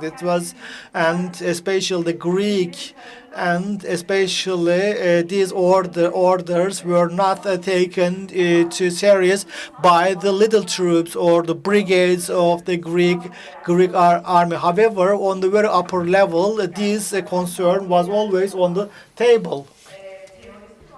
And there was this theory: I will take the civilization to east. The petitions, the dailies, and all the telegram messages. There is one sentence: as we will take civilization to east. We will spread civilization. And these atrocities by the Greek, and the commission of these atrocities by Greek, the Bristol Report in 1919. It is published by Yapı Kredi Publications. Charles Erman also published the English version. Turkish Historical Association also published it. Please read it. Because of time limitations, I will not go to the details. I have found just a report I found in Greece. This report in Greece, in State Archive, the Literature and History Archive. It was translated in English, and in YouTube, maybe I need to make exact reference because it's broadcasted in YouTube. There is a detail here in the Bristol Report on 1919. I have read the full version of that Bristol Report in Greek, and there is a response, and Esra Christopoulos is among them, Metropolitan of Izmir at that time. In 1921, nothing changes. The real matter here is, look, this is dead bodies of infants, babies, dead corpses of infants. And the deserted villages, the Christian bandits were demolishing and trolling and plundering these evacuated villages. I have constructed this theory, war of crime. Around 1,500 Muslim refugees were deprived of food and medication, and more supporting allegation for the war crime. Regular armies and the soldiers of the military, Greek military. It's not the inhabitants of the village or the civilians conflict. The formal military armies of the Greek side was the perpetrator of these acts, and people killed, civilians killed, their houses burned down, and their livestock killed, and lots of examples of these type of atrocities. I have presented this one in Greece, in Trabzon too, in state archives of the Greek side, while working on Afyonkarahisar case. It was coincidence, not a good expression, but I came up with, I was not searching for this document exactly, but I came up with this document. This document is in Greek High Commissioner in Afyonkarahisar to be sent to Izmir High Commissioner, a petition protocol number 63, and this petition says the Ottoman version is also annexed to the Greek version, and it says we are a rural and our main income is agriculture, and the Greek army came and they have seized our grains and we have no stocks for the winter. We cannot survive. The Greek army even sizes the feet of the animals, and the civilians are tested by famine, by hunger. Another petition says a villager woman gives to the deputy commissioner of the Greek side in Afyonkarahisar to be submitted to Izmir office. And this petition by all our family is hungry and we have no water and food and we are desperate, she says. A previous speaker started with Lausanne, and it will be like surfing and shuffling. That is an important detail. Lord Curzon, when he leaves the podium, and although it was not a part of the protocol speech, Hikmet İnönü approaches the podium, and in Anatolia, I have people who can find no food in desperate. Yes, Greek side, Greece is in financial crisis, but you, the superpowers, you have the obligation to pay for this compensation and this repair costs. And these petitions from 1921 shows that 1923, Hikmet İnönü knows these facts and he uses them to defend Turkish allegations or Turkish demands. And it was quite meaningful title of the presentation. Would the occupying side be the victims also? This was a question. Would the occupying side be victims too? The other party, who have the parties who claim massacre, genocide. This genocide is an expression that's widely used and arbitrarily used. In 1943, a Polish Jewish person, lawyer, a Polish Jewish lawyer uses it in the literature as genocide. That is extermination. That is to say, I don't want your presence on earth. In 1922, in their constitution, they have allegations of genocide in Anatolia. I will explain the reasons of the incidents in the September. The Greek, to fully describe and settle it in their collective memory and taking the minorities into consideration, they provide a description of ethnical 14th of September is Eleni, the mother of Constantine in Jerusalem, the crucifixion cross to be brought to Istanbul, very much like the Jesus Christ was crucified. The Greek people in Anatolia was also crucified. It's the 14th of September, not an arbitrary date. It is on purpose. For this reason, they are documenting their own incidents, but we don't have that many strong evidences in them, but there are confessions and memories and petitions and letters in the archives of the Greek side. And I can say all military memories, I have read through all military memories of the military officers, and I have taken some parts of them, I have quoted. For instance, while retreating, they had this revenge, and it was supporting, and I will be using and I will be evidencing it bureaucratically in my final slide of the presentation. Lots of atrocities were conducted. While retreating, it was double times the atrocities were doubled. The atrocities at the beginning of the occupation was doubled while retreating. It was even triple times more atrocities while leaving, while retreating from Anatolia. And there is confession. The atrocities and the violence was 2 times. The villages and the lands of grain and the orchards, nothing was left. And the photographer of the army, they came to the village, they took the beehives and they took the livestock and they burned down the whole village, because this is a war crime, distorting and damaging even beehives. It's on purpose, inflicting damages on purpose to the civilians and civil infrastructure. On the other hand, I have recently came up with this in my last visit. Basilos Mustakis says, there was one beautiful village in a valley and it was completely burnt down. We stopped there and the people of that town came, children and civilians, and they write it in Turkish. They say, there is lots of fire in our houses. The houses are on fire. The children were yelling and shouting, our houses are on fire. It will be like all military officers are not putting any defense for or reasoning for these burning down. And these prisoners and the treatment against the prisoners was also a war crime. 150 Turkish prisoners are taken, and they were left hungry. They were not given foods, and Greek soldiers coming with horses crushed them, and they were on the floor, and they could not stand up.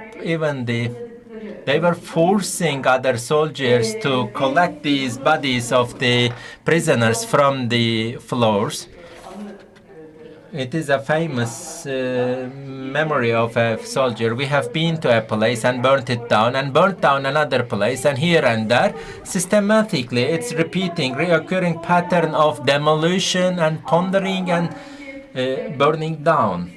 It's 1930s and 34, where the military officers write their memories later times in 1930s. I will not go into lots of details.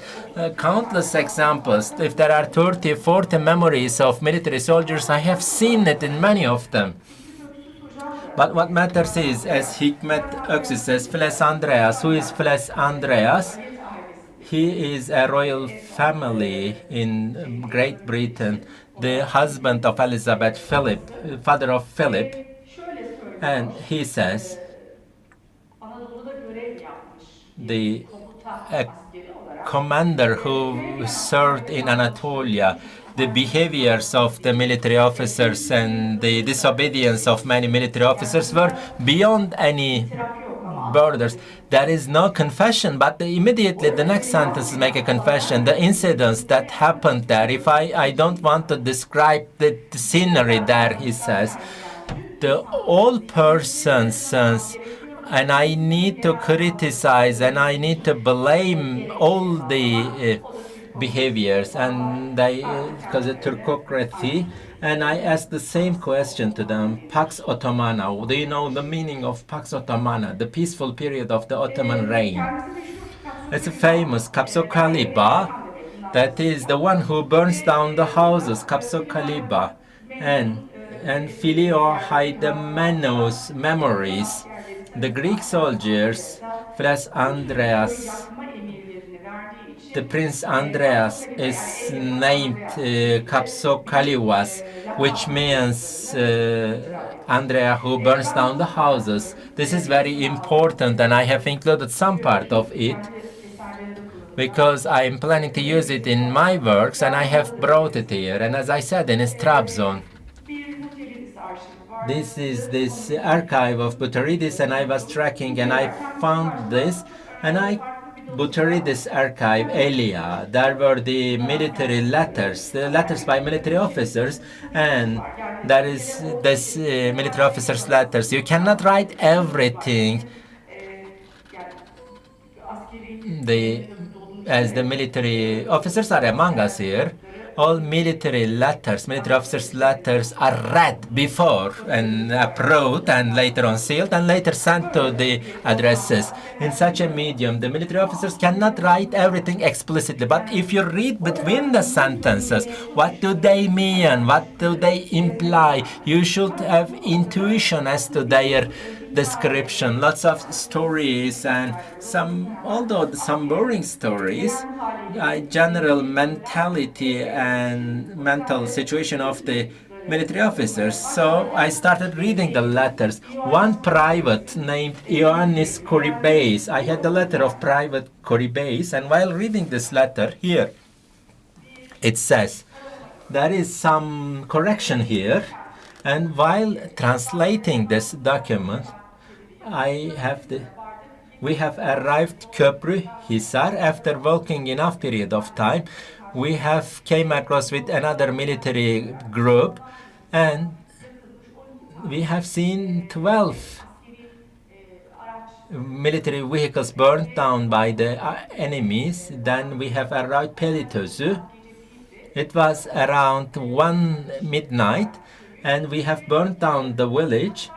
And it says even, Turkic Limeria, it says.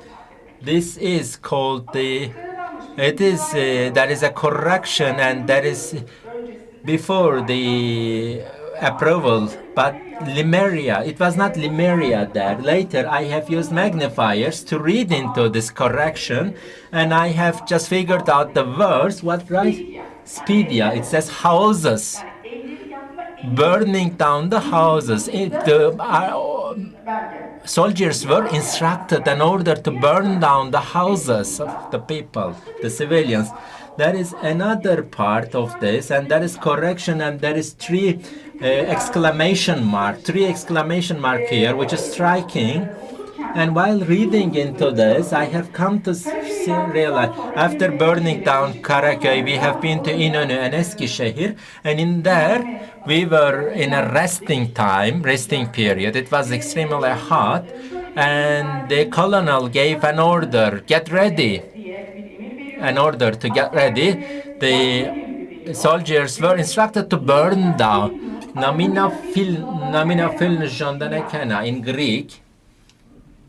It says, it is meaningless. It says, do not leave anything. Do not spare even the dogs, it says. Do not spare even the dogs. And it says, even small children, infants, do not spare even the infants, the babies, it says.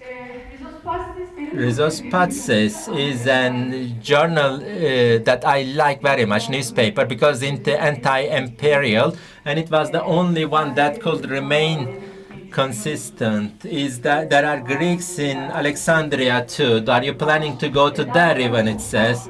And also lots of censure, this newspaper, an empty page you have.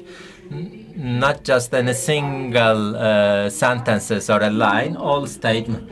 In 1934, Dimitrio, the soldier, military officer, for Trachea Emma, it says, fire and blood. Article on the newspaper, fire and blood. The part ends here, and it says, me, this military officer says, my soldiers were attacking on a Turkish girl. They were taking out, or they were harassing the clothes, but I don't know, but I said, don't do this in Turkish, and that girl heard that I'm talking Turkish and wanted me to save her.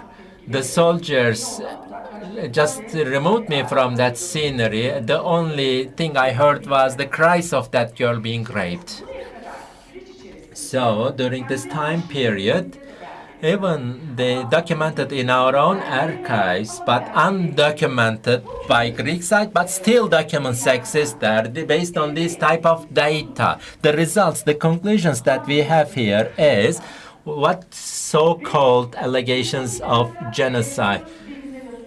So, Penelope Delta Venizelos.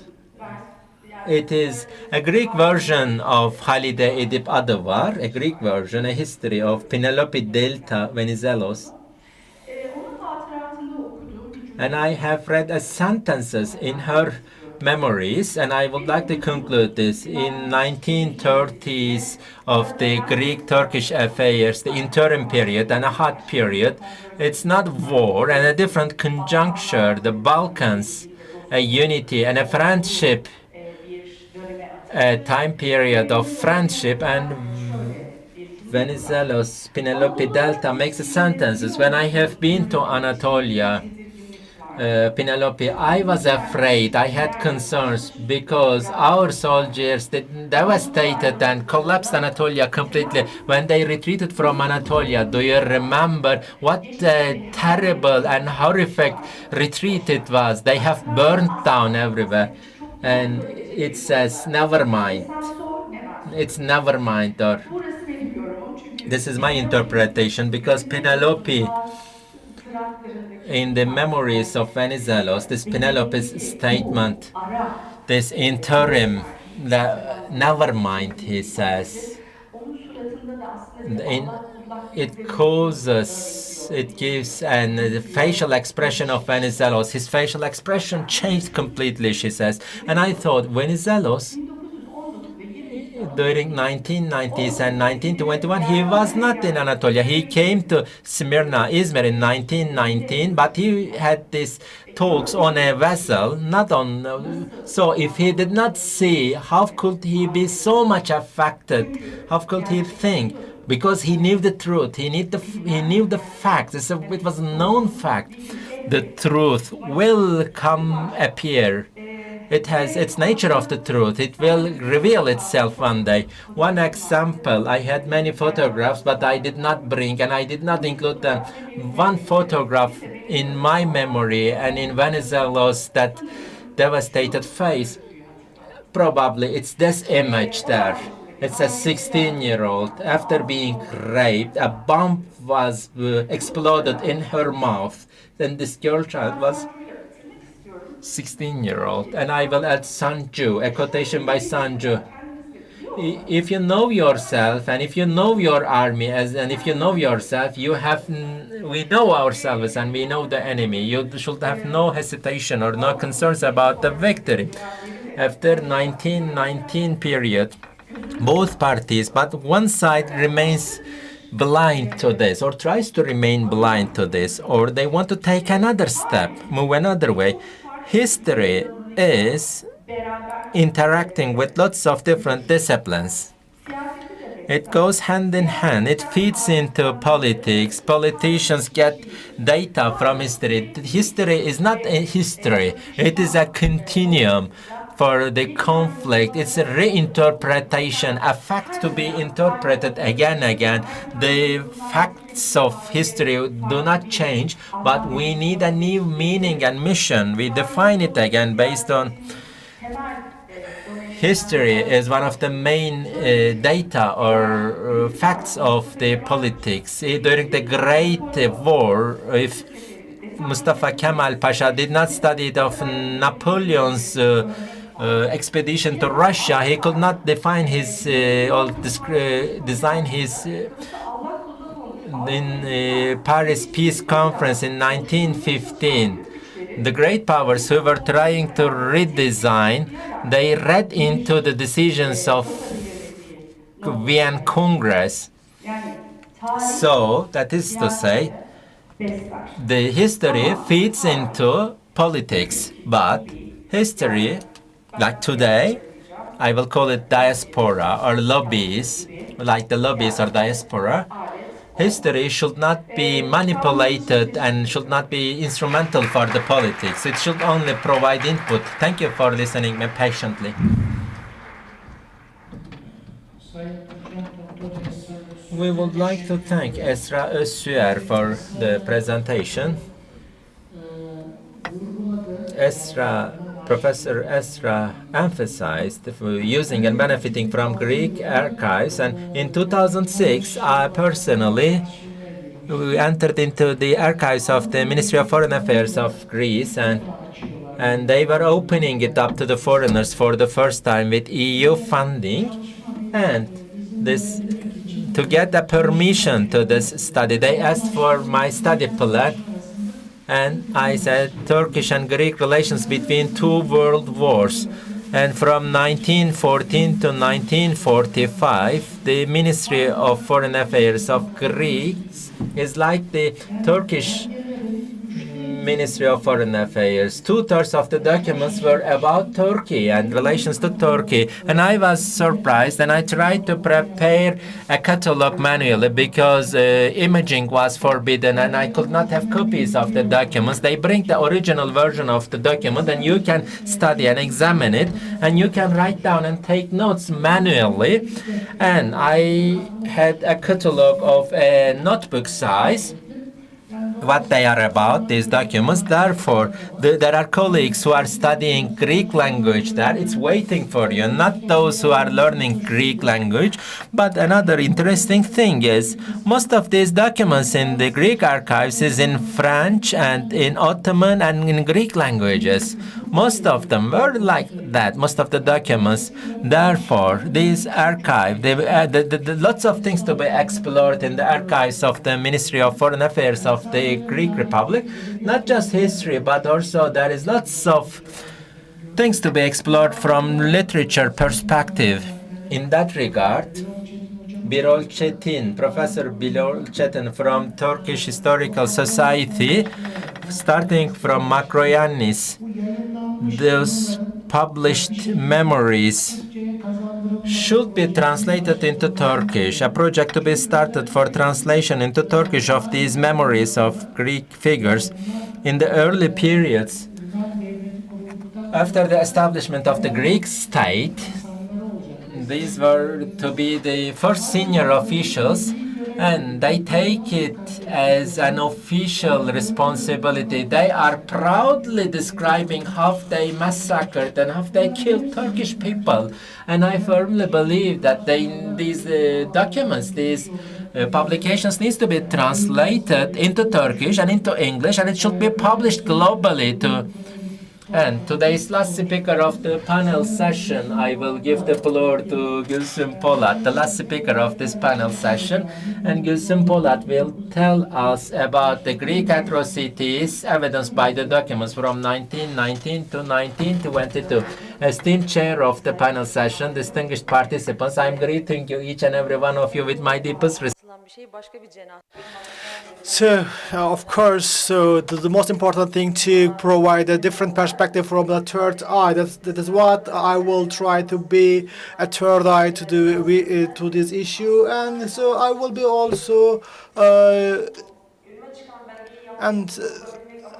and it was not my core study, and I was looking completely something different, that where I found these instruments and this documentation, and of course the British Archive provides us the evidence what happened to us, especially, and the Turkish Catholics on the foreign embassy, and so when it comes to 1940s, and it is not possible to overcome and manage by a single particular researcher for weeks or for months. And however, the Iraqi land regime and also the other Arab Peninsula issues, and there are all still in the Turkey catalogs, and it is not possible for a historian. It will be really so difficult to separate and also classify all of them, and therefore, and the situation. So, and also I all started with looking the Greek catalogs, where I found out all of them, and I have seen several things about especially starting and also invasion of the Izmir by the Greek armed forces, and there were also, of course, there were some preparatory activities for the invasion of the Izmir, and there were also some the first starting from before the May 1919, and they were always Venizelos during the Paris negotiations, and since this his request for a regular army, for common joint army,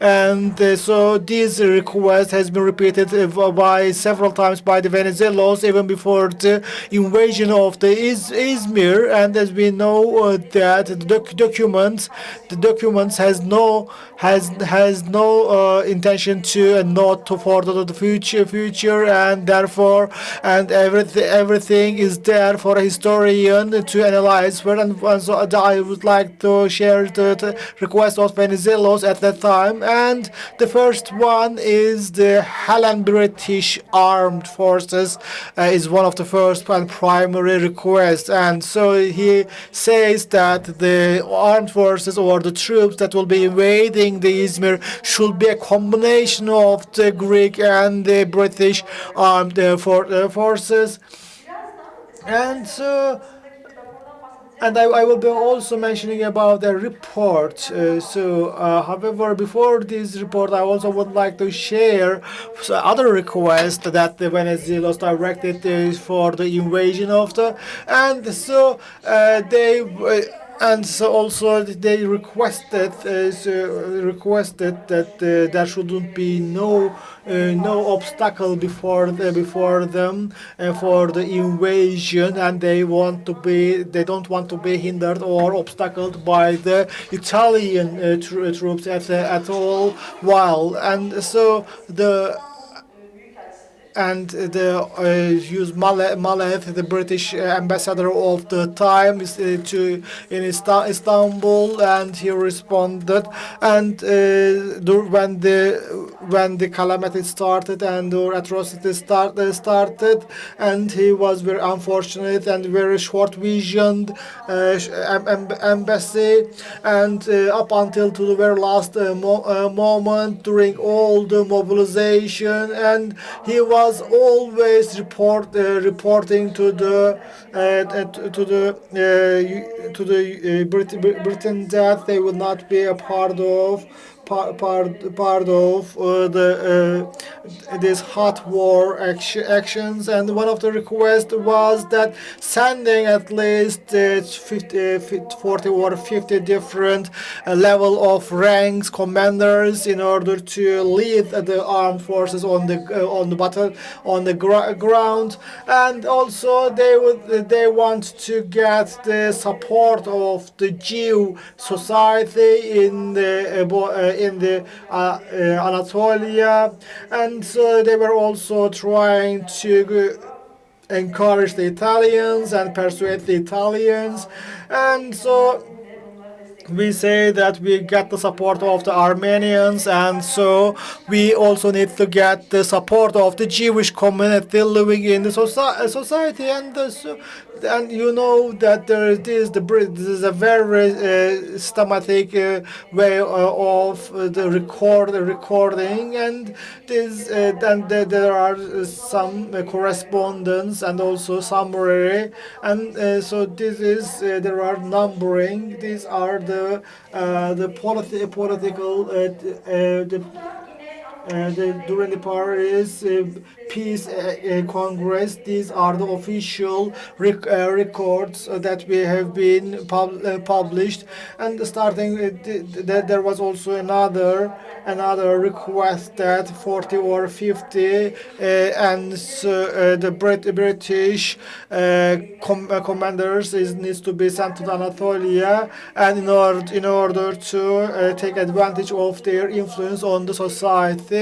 And there are many different documentation about what happened and in Anatolia.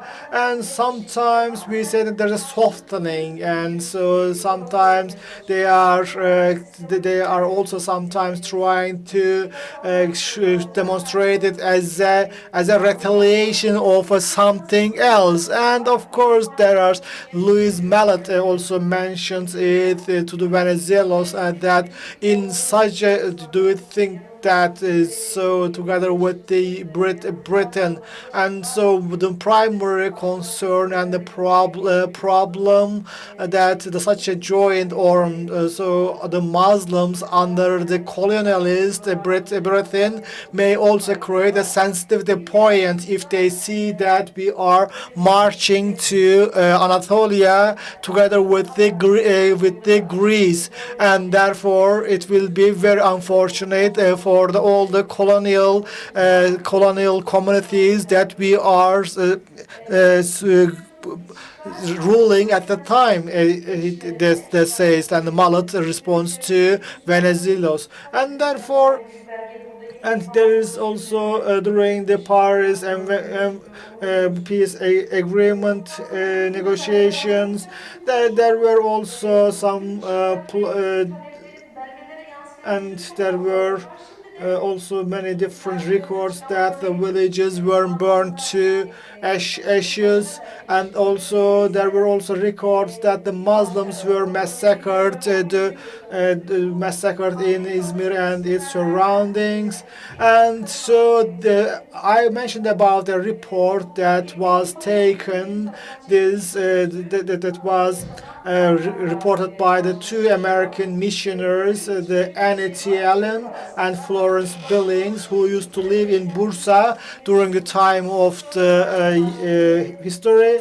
And this is the atrocities in Anatolia, and I was thinking that it was how the Turks massacred the Greeks. And it was my first, and when I saw that it was reported by the two missionaries, and they are the Protestant missionaries, Annie Allen and Florence Billings, who used to be living in Bursa before the Izmir occupation, and they were Protestants, they are Christians. And so and Allen during the reporters, and so Halide Edip mentions about her, and she knows Turkish as good as an ordinary Turkish person on the street, and even she can very successfully perform some dialects of Turkish. She says Halide Edip Edivar mentions for her, and there are very long narratives of 7 villages, and it mentions about the 7 villages, and we see that they were mostly on the Ankara Eskişehir direction. Maybe they followed a particular path for their travel, and so most probably they have other members of the delegation, maybe Halide Edip and some other Turks or some other international expats were together with these two missionaries, and because as they have also mentioned, we all the time, and so I just. And of course, we have its Turkish records, and however, the most important, and it is they start in the Mülk village, and they say that it is really a big village, and there are 100 villages, and 96 of them burned, and the Muhtar of the says that it was a very planned activity. And when we asked about the commander, and they said that we were asked, and also the second village, and they said that it was a relatively smaller village with 50 houses, 46 of them burned. And so as Halide Edip already mentioned, so even though the report was in English, so all the sayings and especially the narratives clearly demonstrates that that person knows the Turkish very well, as she is really so successful in repeating what the Turkish interviewers has already mentioned. And Nahiye, you know that another Nahiye here, the 190 houses were burned out of 200, and she says that, and also. And the sheepguard dogs were just aimlessly wandering around, as there was left no sheep or cattle that they should protect anymore. And so it also mentions that a woman.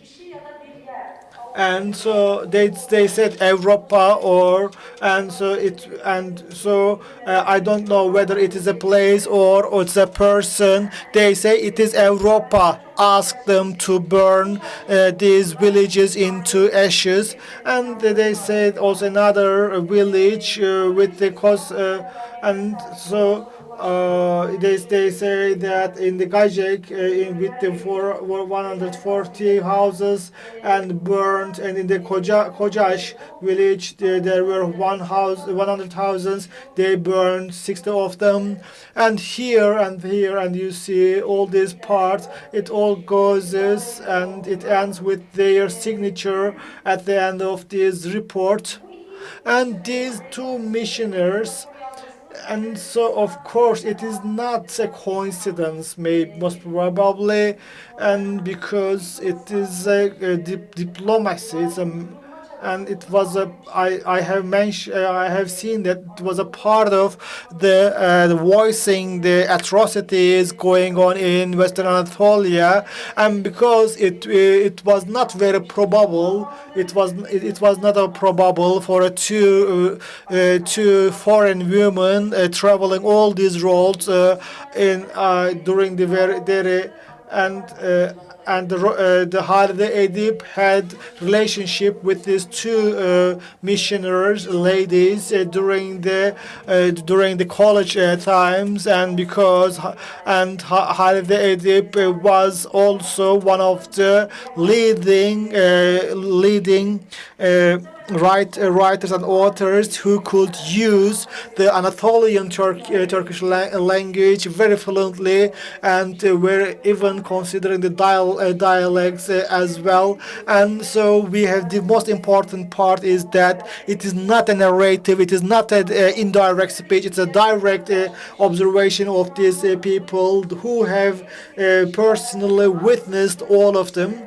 And so as these, and so they were a part of the Churchill's personal belongings that were removed from the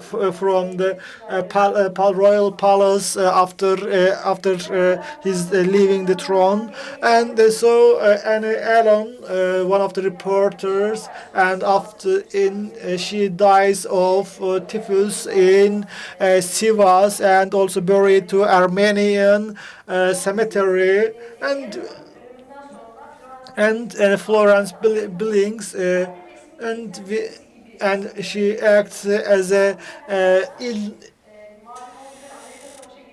informal representative of the U.S., and as there were no hot clashes, and she was one of the few people who could travel in Anatolia, as the America was not a part of the this hot war case. And as we know that they have the light of the humanity, and they consider these activities and as a part of their missionary activities, and all these documents, they are kept in the Smith College, and unfortunately there is no remote access, and there is a probability of existence of such similar reports in these institutions, and however there is no remote access to these documents, or as they are not available in the digital part.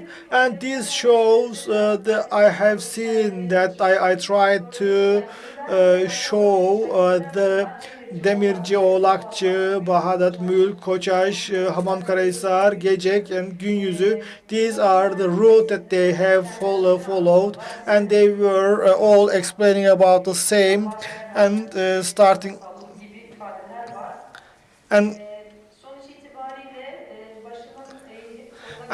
from the beginning, and also during the retreating period, and it shows that there is no possibility of denying all the atrocities and the planned and scheduled massacre that they plotted against the Western Anatolian Turkish Muslim communities during the time, and as evidenced with all national and international documentations, as we try to depict here. Thank you very much for listening to us patiently. We would like to thank to Gülsüm POLAT from Hacı Bayram Veli University, associate professor. Mostly, she made a presentation based on the documents from the archives of the English archives, British archives, and even extending to America, USA. The regions that she describes is Sakarya War, Sivri Hisar, Polatlı, Haymana neighborhoods, and considering this area, before this war, the Greeks were devastating and burning down the Turkish villages, and they were trying to evacuate these places, and this could be considered as an indicator. For beautiful presentations and papers we have listened, complementing each other. Before we go to Q&A session, we have a telegram message. Sevilay Hanım, the Master of Ceremonies, will read aloud this telegram message, and we will go with Q&A after telegram message.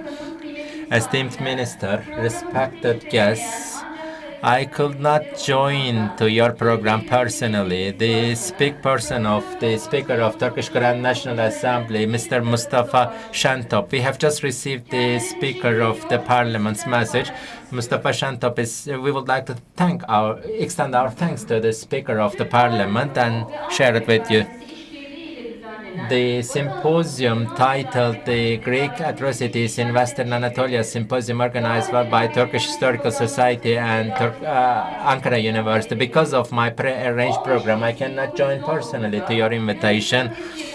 The occupation of the Greek in Izmir, and there was huge sufferings, atrocities, and the displacement caused by this Greek occupation with the Greek bandits that were culprits and perpetrators.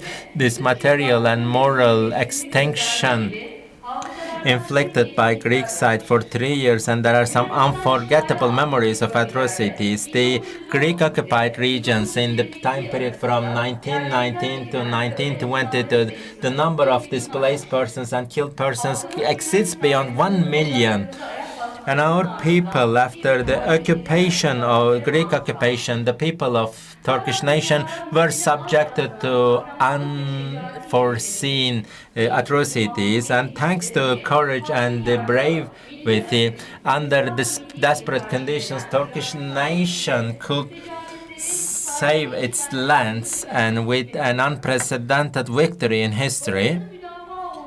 And for all the enemies, our nation defended its sovereignty and its lands despite all the disparities and despair. We have organized resistance, and Turkish nation defended its liberty, its freedom, its sovereignty by lots of sacrifices. Taking this opportunity, I firmly believe that your panel session on Greek atrocities in Western Anatolia will yield fruitful results, both academic and publicly.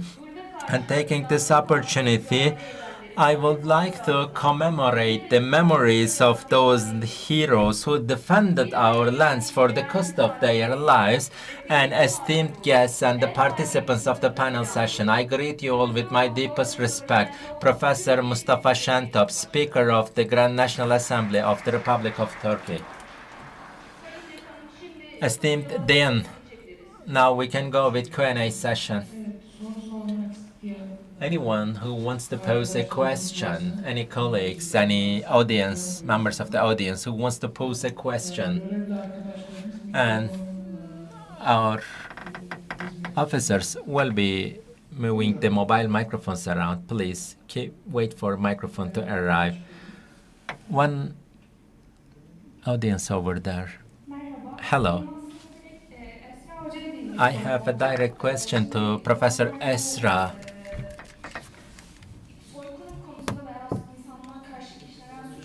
This war against humanity and the genocide, you have some studies, and there are evidences available. So, don't they take them into consideration? They are still alleging that the genocide was committed by Turkish side. Not even a single person who rejects and who says, we committed crimes against humanity and we inflicted genocide against Turkish. Are there even Greek persons who admits and confesses? the general situation. We cannot make a general conclusion for all Greek nation or people. There are some people who are defending this, and there are some who are opposing, who are more scientific and who are more honest about facing the facts of history, academics. And I completed my PhD dissertation in a university where such type of scientific approach was in majority. And I have reflected in my presentations history, reality of history, the Greek side, perspective to their own history is not, yes, as a person who studied personally in Greek university, some of the Greek professors, and what were we doing in Anatolia? Why on earth we were occupying Anatolia, they say. But the Greek politics, we need to discuss the Greek politics, Mitsotakis government and who they are. We should understand Mitsotakis government's internal policy and the defects in, and they are trying to compensate their defects in internal domestic policies through adopting this attitude, hostile attitude in international politics. There are some lobbies who are alleging this so-called genocide, mostly concentrating in Salonika, and it goes through the eastern Black Sea region. It's just a banal patriotism, and that we cannot contact and interact with them. And they don't want to reveal the truths of history. They want to manipulate history for political aims. Therefore, we should not generalize these allegations to all Greek people. There are some opinions, some circles supporting these allegations, and the government's arguments and the politics have this attitude and approach. We should never forget. Both in academia and in bureaucracy, I think, always diplomatic solutions and diplomacy is promoted, and this is how we present our opinions. No one backs war and conflict, but if you speak, if I'm talking about Greek side, for state politics, if you want to distract public opinion or public perception, you develop an argument, and Greeks are very open to this. The Turkocratia, they say, a time period in their own terms. I conducted a study on this, and the Greek claims and dissertations. This is a manipulation of public perception. Greeks prevented us from speaking our own language, katakounts. The Christianity's secret. Therefore, history should not be manipulated. You cannot construct history. You cannot interpret history arbitrarily, or you cannot build a history based on false allegations. If your aim is to give a message, that's you can do. This is the fact of Greek. The Greek side, in order to give some messages and constructing its revenge policies, it can be served easily, and people are ready to buy it, and collective memory is ready for this manipulation. And through the falsifying of the historical facts, Greek side is very skillful about constructing an history. And till 1950s, they reject Byzantine civilization because Enlightenment is like something that they are ashamed of. But they have problems about these historical connections in their history. This as Falmerayer's statement shows, you are not Greek, you were blended with Slavs, and hope in 1950s they rewrite, they change their history books, and they accept that they are descendants of the Byzantine, Pontus or or even supporting Armenians, these type of so-called allegations of genocide, such efforts and attempts to reconstruct history, the governments are manipulating historical facts for political purposes. The Greek people, or else the Greek people or the academics of the Greek side, that of course there are marginalized ones and radicals, we are not conflicting with them. Here, the government or the politicians manipulating history with erroneous data for political purposes. Okay, please go ahead. And for this question, I would like to make a brief contribution. In Greece, the church is very influential on state mechanisms. At the mid-2000s, during the EU accession talks of Turkey, the course books, certain radical statements were to be eliminated from course books, and curriculums were revived and reviewed by both the Greek side and Turkish side. The ministries, board on the curriculum preparation and educational boards, and finally they were meant to be implemented. While this process was functioning in Greece, not the church in Athens rejected and reacted so harshly that the Ministry of Education of the Greek side could not make this process operational. This fanatism of the church is influential in all policies of the Greece, both the cultural policies and foreign policies. It's a decisive factor, and we should take into consideration the influence of the church on government policies. Indeed, if you make the history popular, all citizens in Turkey who are interested in history, they don't have the means to go to the archives, and they cannot read the archive documents in source language. For instance, if you go to Turkish archive, or if you go to the Greek or British archive, you cannot read them in source language, many of the folk people. And I have developed my thesis on the basis of confessions. What the atrocity here is, what matters here is this type of massacre, genocide, or it's the political responsibility lies on the shoulders of the government and the state, not the individuals or the citizens, or the individuals who commit the acts, and they can be tried at international courts, and the governments and the state organs are convicted politically. I have said 17 million, the amount of compensation. According to the tables and the charts of Turkish side, the calculated amount by Turkish side, the total number of those victims who suffer is 180,000 persons were displaced, and it's so small number. They think that based on this 180,000, half of those victims, let's say 40,000 families, it says, if you half of them are in the villages, 20,000 in the villages and urban areas, and 20,000 living in rural areas. And the cost, average cost, is 100 Turkish lira per village and 750 Turkish lira for urban residential. The total amount for the repair of the civil facilities or residences is 17 million Turkish lira, which is 2 million sterling or pounds. And this shows the total amount of damages inflicted. At the beginning of my speech, I said the bandits and the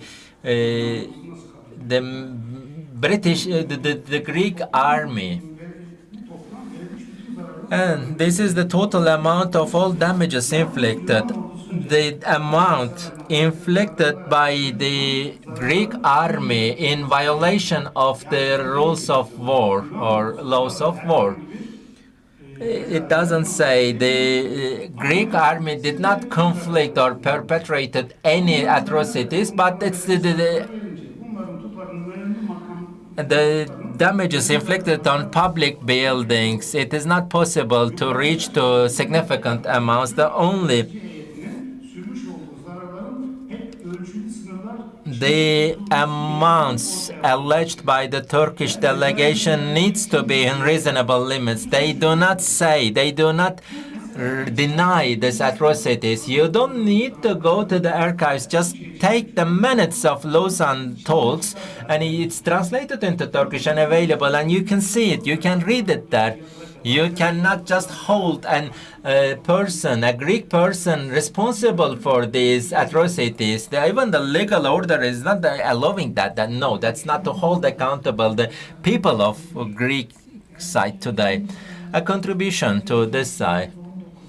From the 15th of May 1919 and September 19, 3.5-year period. It's the National Liberation War, we call, but according to Migratio Catastrophia, they call, the disaster in Asia Minor, they call, and this disaster, the people, 6 to 12 persons, the Greek side sentenced them to capital punishment, Eleftherio Venizelos Street, when I was there. I don't know if it's still there.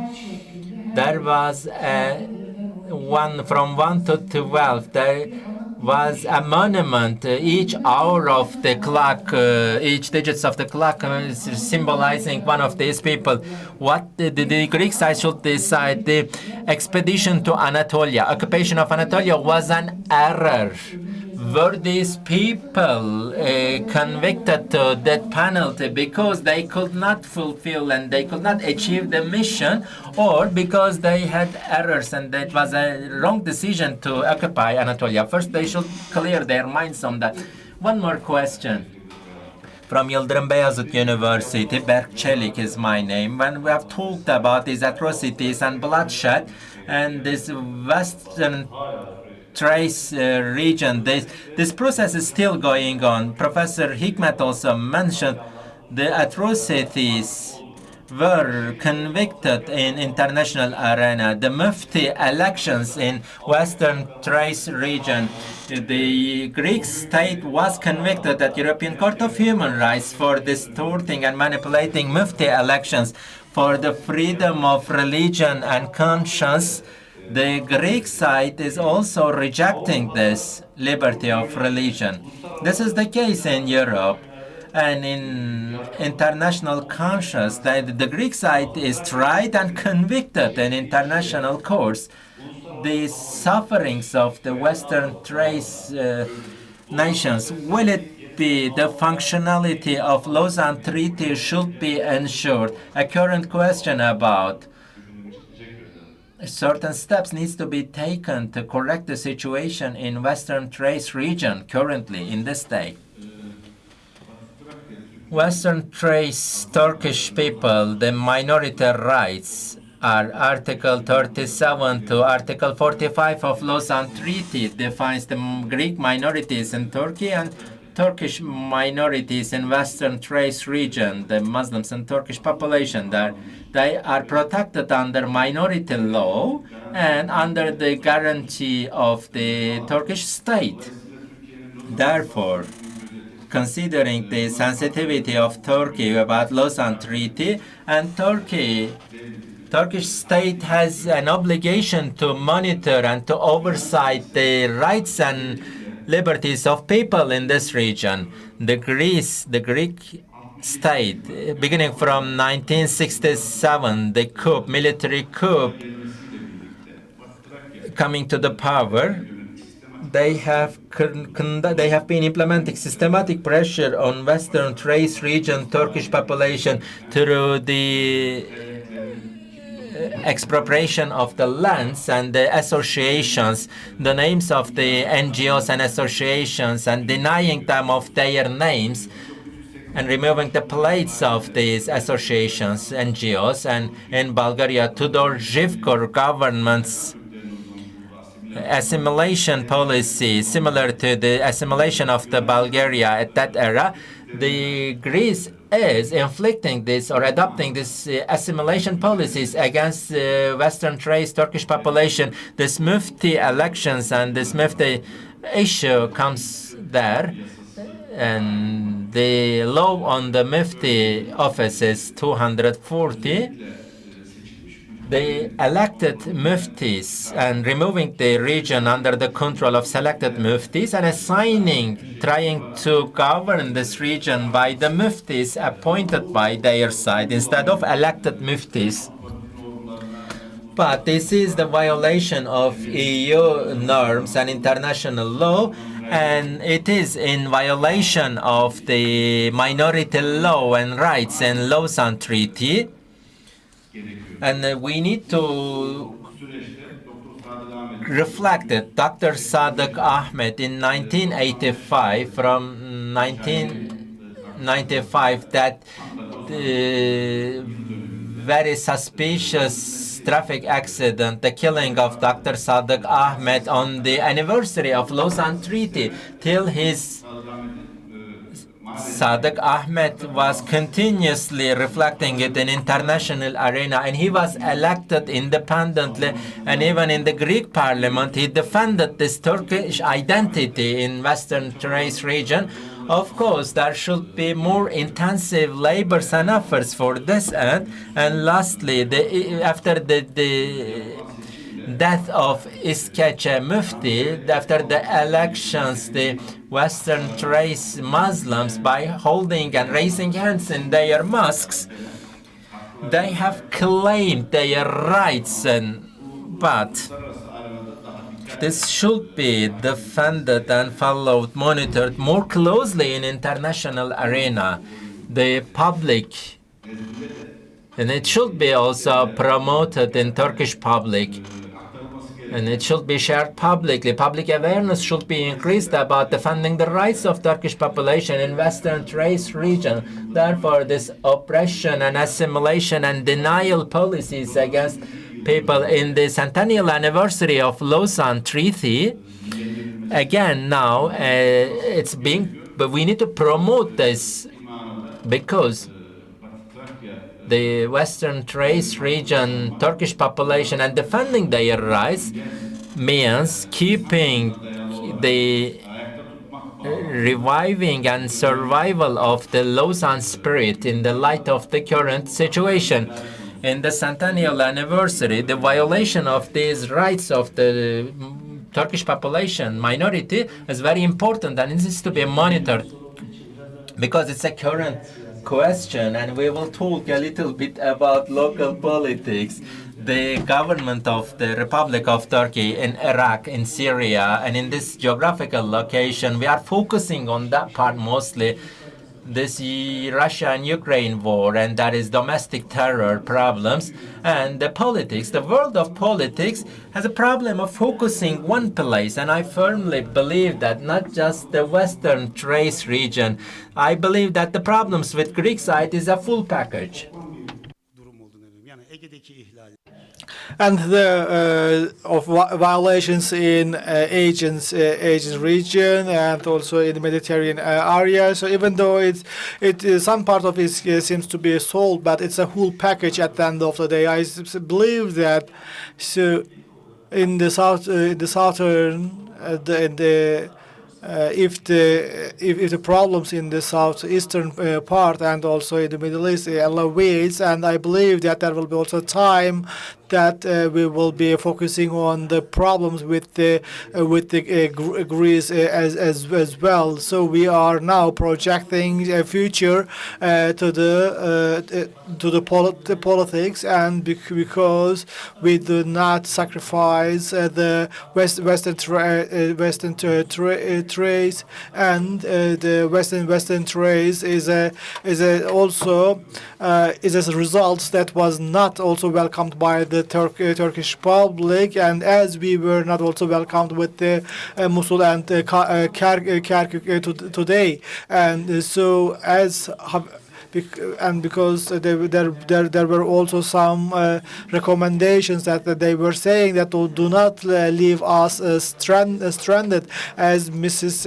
Esra has already mentioned. So the readings of the history, even though the incidents may remain at the very far from the current situation and today, and however the incidents are just the drops and just the grains or in the desert, and however the readings of his history changes, evolves, and according to different paradigms of the time, and therefore the contemporary history readings should also focus on all these in all the political developments as well, and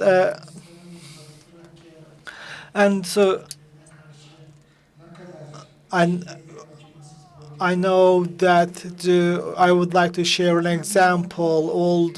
Also, and as a Western trace Turk, so when you go to Crete or Athens for working, and if something happens to you, and if you die in Athens or Crete, so you cannot be buried in Athens or in Crete, and so your corpse and so you're transferred to the Western Thrace, and by means paying for that, and they are really so inhuman, and so as Mr. Hikmet has already mentioned, there was a mutuality agreement.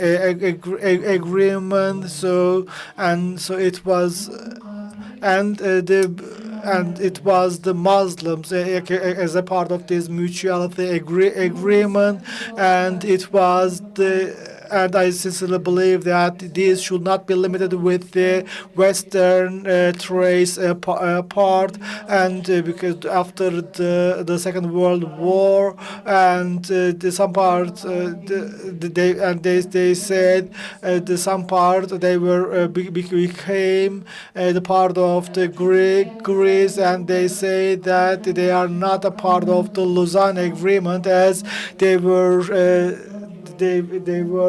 not there. And however, and in Greek territories there were 780,000 Muslims living, and to my understanding and to my belief that Turkey is the guarantor and the follower and guarantor of the rights of these Muslims living in Greece. And thank you very much to all of you for your participation and for your questions. And I think we will have a very short has a short presentation of plates and some awards as a token of the day, and we have the Serdar Çağan, the Deputy Minister of Tourism and Culture. And now I would like to invite our Deputy Minister to the stage in order to present tokens, some presents to our speakers as a token of today. And now the Director of the Turkish Historical Society, please also accompany us on the stage.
bitti.